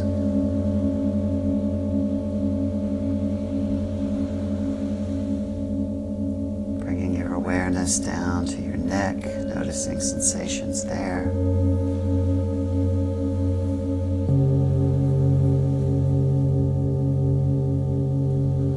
Maybe continuing down to the collarbones.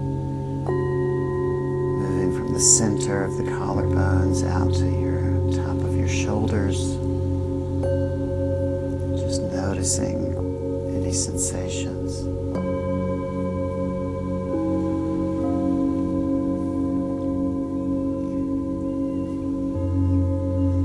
And then for each arm, perhaps starting with the right arm, just noticing energy as you move down the bicep, tricep, past your elbow into your forearms. Notice the sensation in your wrist, and then the fingers of the right hand. Notice the thumb.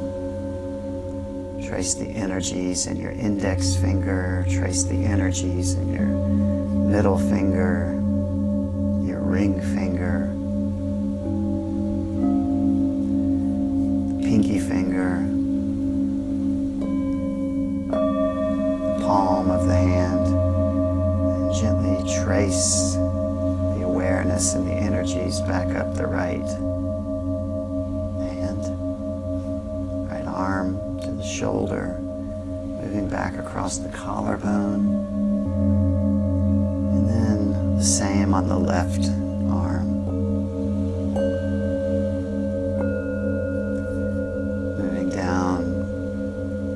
Bicep, the tricep, to the elbow, to the forearms, to the wrist, and to the left thumb. Tracing the index finger, the middle finger, noticing each joint, the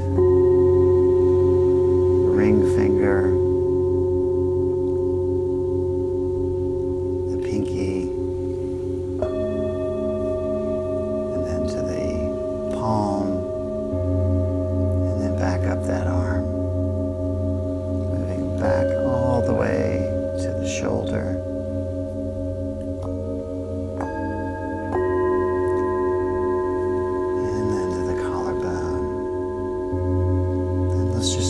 notice the chest, feeling in the chest. Maybe the front of the chest. You can also notice the back of the chest, the shoulder blades, and the front of the abdomen. Maybe taking a deep breath in and letting letting that abdomen expand outwards. Noticing how the abdomen expands and the feeling in the back as well.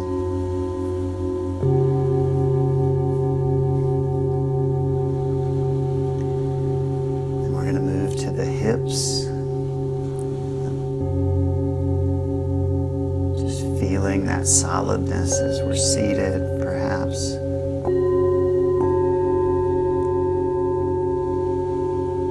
Noticing the energies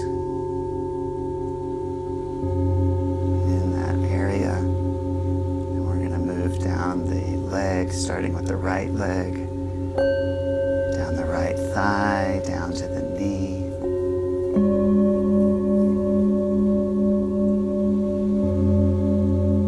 Then to the calves, the shins, moving down to our ankles.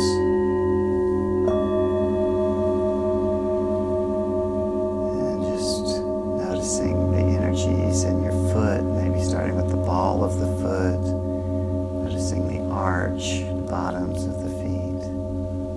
Maybe notice any pressure if you're feeling pressure from the seating action. And then notice the energy in the big toe, middle toe, next toe, pinky,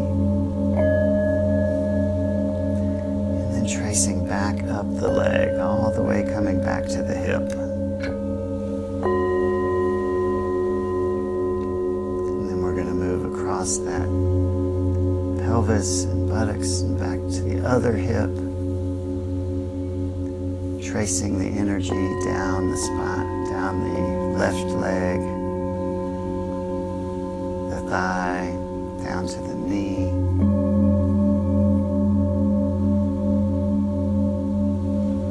down to the calf, the shins, down to our ankle on the left. Be noticing the ball of the foot, the arch of the foot, the other side of the foot.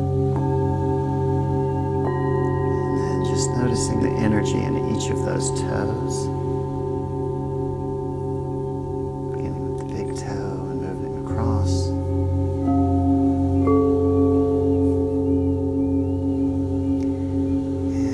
Gradually making our way back up that leg to the hip.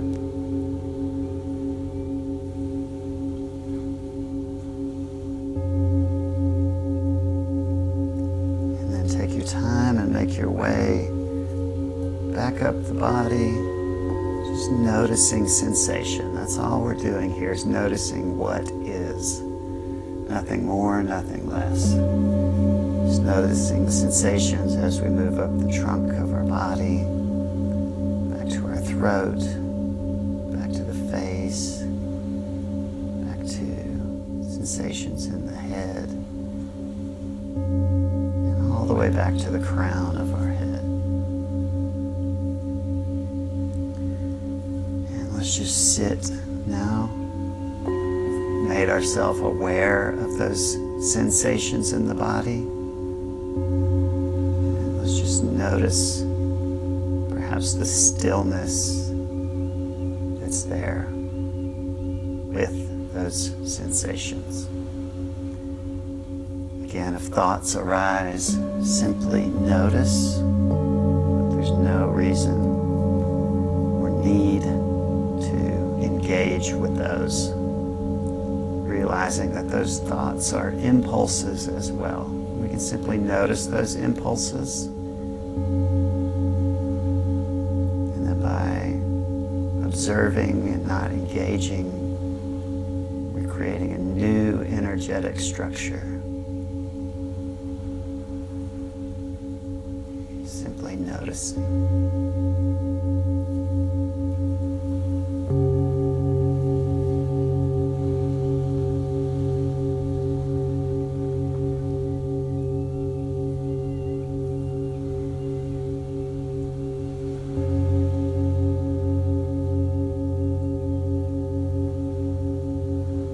Just return returning to the awareness of the breath, breathing in and breathing out.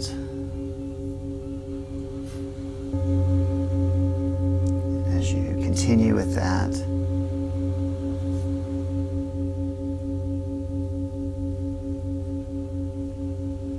I'm going to say a bit of a reflection, just noticing the nature of our being, noticing the nature of our identity, and noticing the nature of that stillness is simply rooted in I am. So just as we said in our mantra, I am here now, I simply am.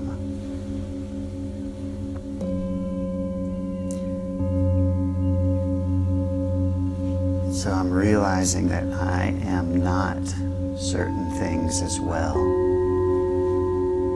And so those things do not define me or the identity. That I am not my name.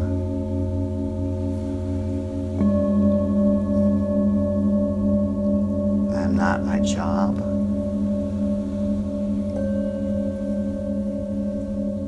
I'm not the type of car that I drive.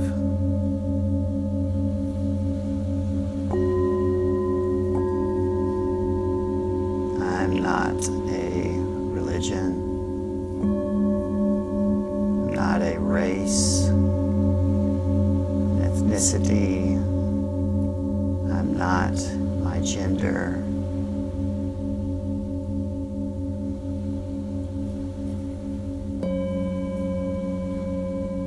Not my fears or desires. I'm not my thoughts.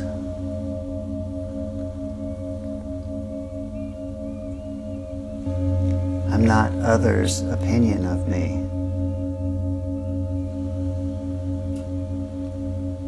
I'm not even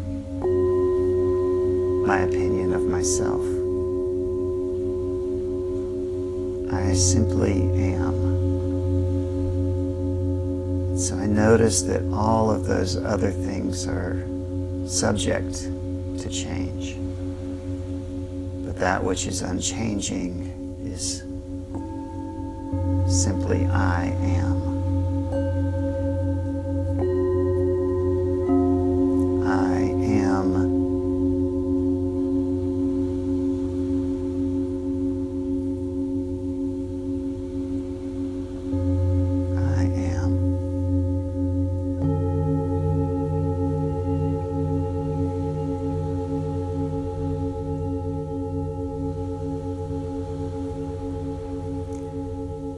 So there's a quote by Rumi.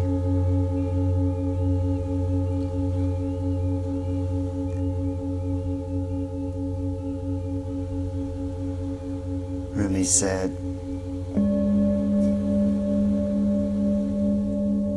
"There's a voice that doesn't use words.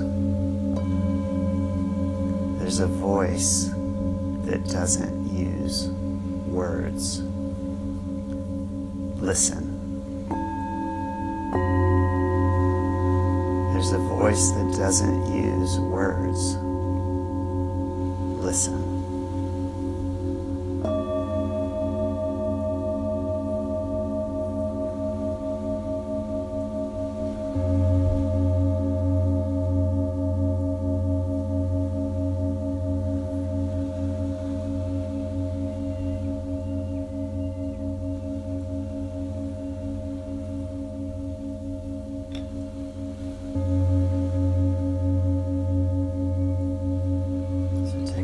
To just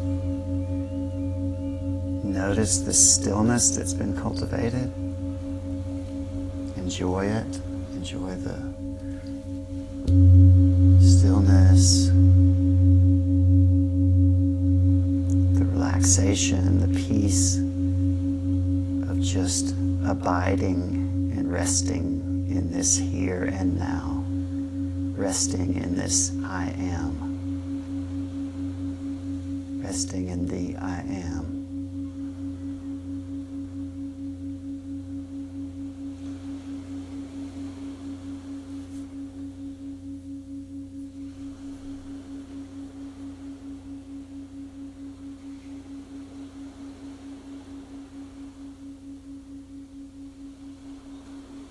Simply resting in the I am.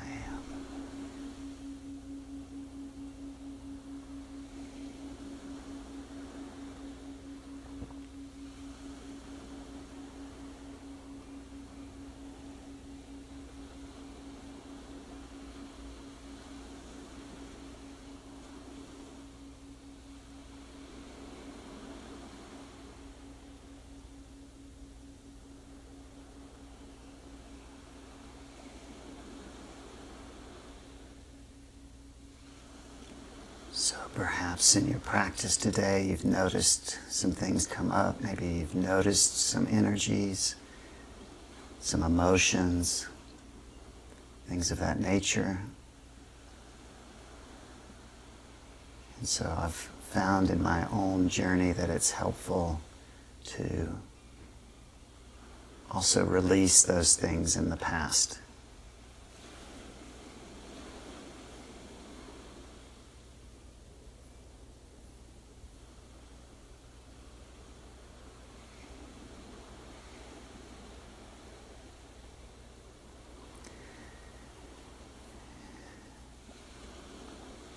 And I found it's necessary to release the expectations in the future, and perhaps also releasing things from the past in order to return to the present moment, that those past and future spaces are actually creation of my own mind in the present moment. That sometimes those concerns, those infractions, whatever it may be, can anchor us in the past and also shape the way we perceive the future.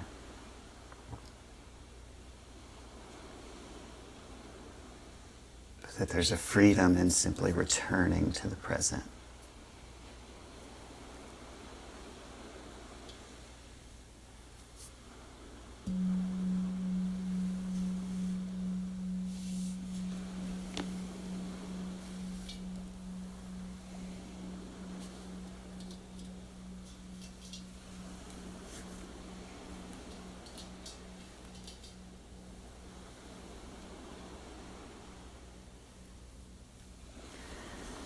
And so part of that release of the past I've found is forgiveness. Not forced forgiveness,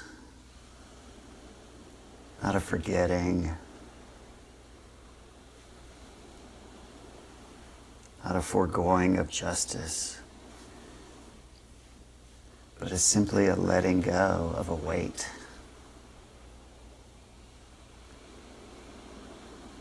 And so if you feel moved, I'd like you to follow along. I'm going to read out a forgiveness prayer. And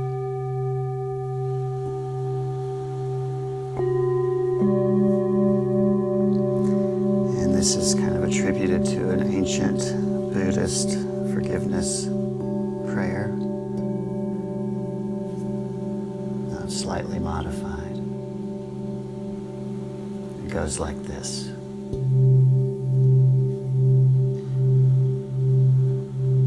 If anyone has harmed me,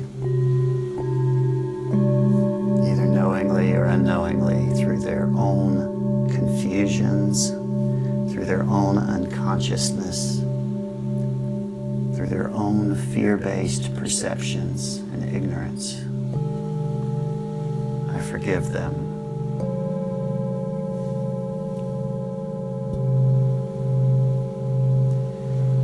If I've harmed anyone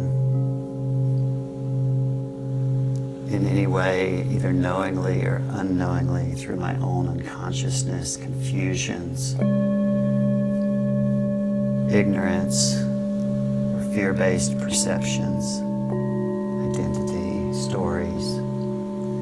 I ask their forgiveness. If there's a situation that I'm not yet ready to forgive, I forgive myself for that.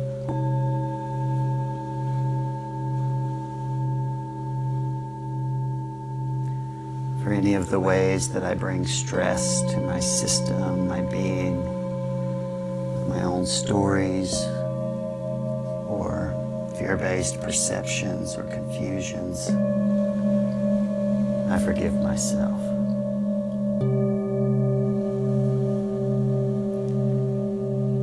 For any harm that I've brought to nature or the natural order, I ask forgiveness.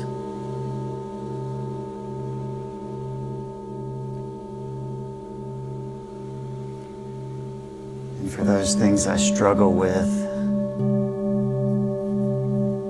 I seek the guidance of higher power, of love, of pure awareness.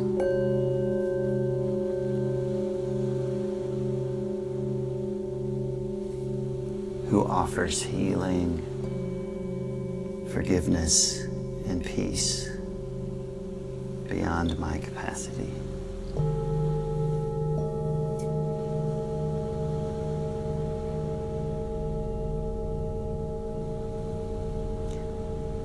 And I accept my role in returning to harmony. I accept that responsibility to seek balance and to begin again in the present moment, and to choose love and not fear in each moment.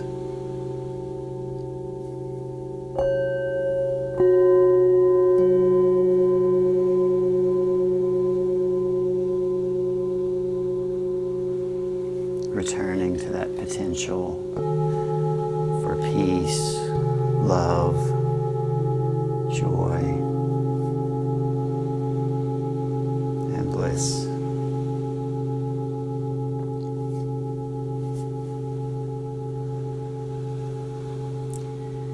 I am here now.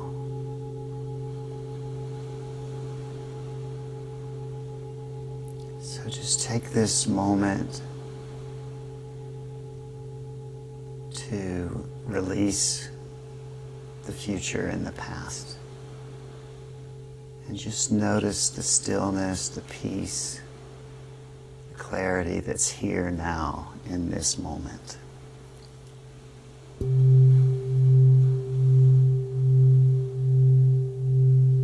Just noticing. There's no doing, no forcing. Just noticing.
Gently beginning to bring your awareness outwards to the sound of my voice.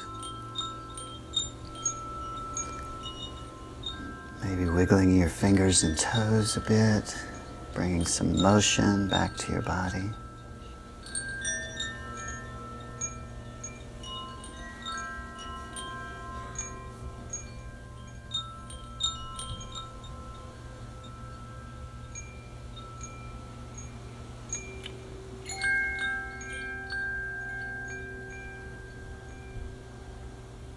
And remembering that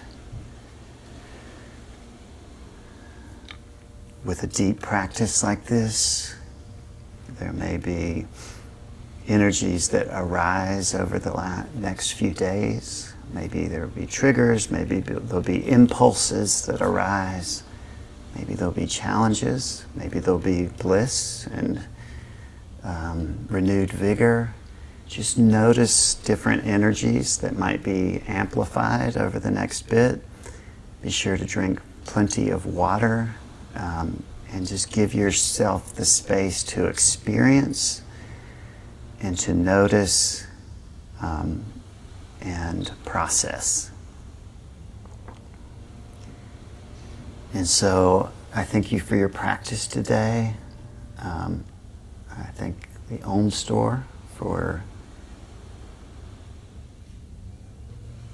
inviting this level of sort of practice and sharing with these wonderful tools that we have with the singing bowls.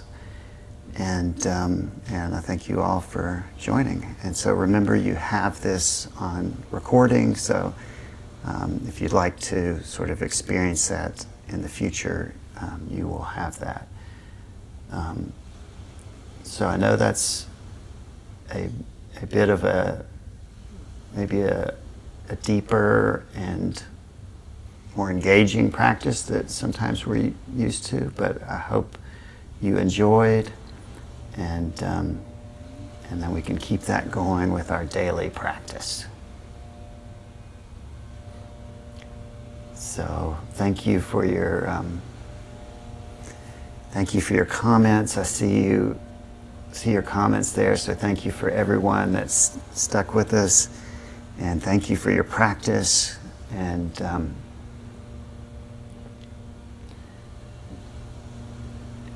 bringing that energy into your world and all of the sharing that you all do. So thank you so much. I'm just looking at your comments as they're coming in.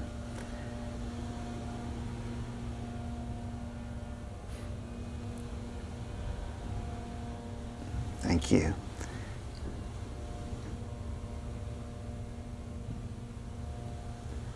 And it is my hope, I will mention, to do a deeper in-person retreat at some point, perhaps something even longer and more in-depth. And so I can keep you in touch through Frank and the Om Store, and through the Om Store's page. And I can also keep you in touch if you're interested. You can follow my work, and you can sign up for my email through my webpage, which is sonicyogi.com, and I can sort of keep you in touch with any sort of things I may choose to do in the future in that regard. And so thank you very much, Frank, for having this. I want to thank Frank and the Om Store. They've been such a great support through the years, and really appreciate what they do, bringing these singing bowls to us from across the world, and so many amazing things. And so thank you, Frank, for balancing business with service, and bringing so much to us in so many ways, and things that we can take advantage of and experience. So I don't know if you wanted to say anything in the end, Frank, but if so, I would put it back to you, and if not, yeah. There you are. I will just say thank you. I'm too talky. Thank you, Jonathan. Thank you, everyone, for coming. That's all. Thank you, Frank. Namaste, brother. Thank And you, Jonathan. namaste, everyone.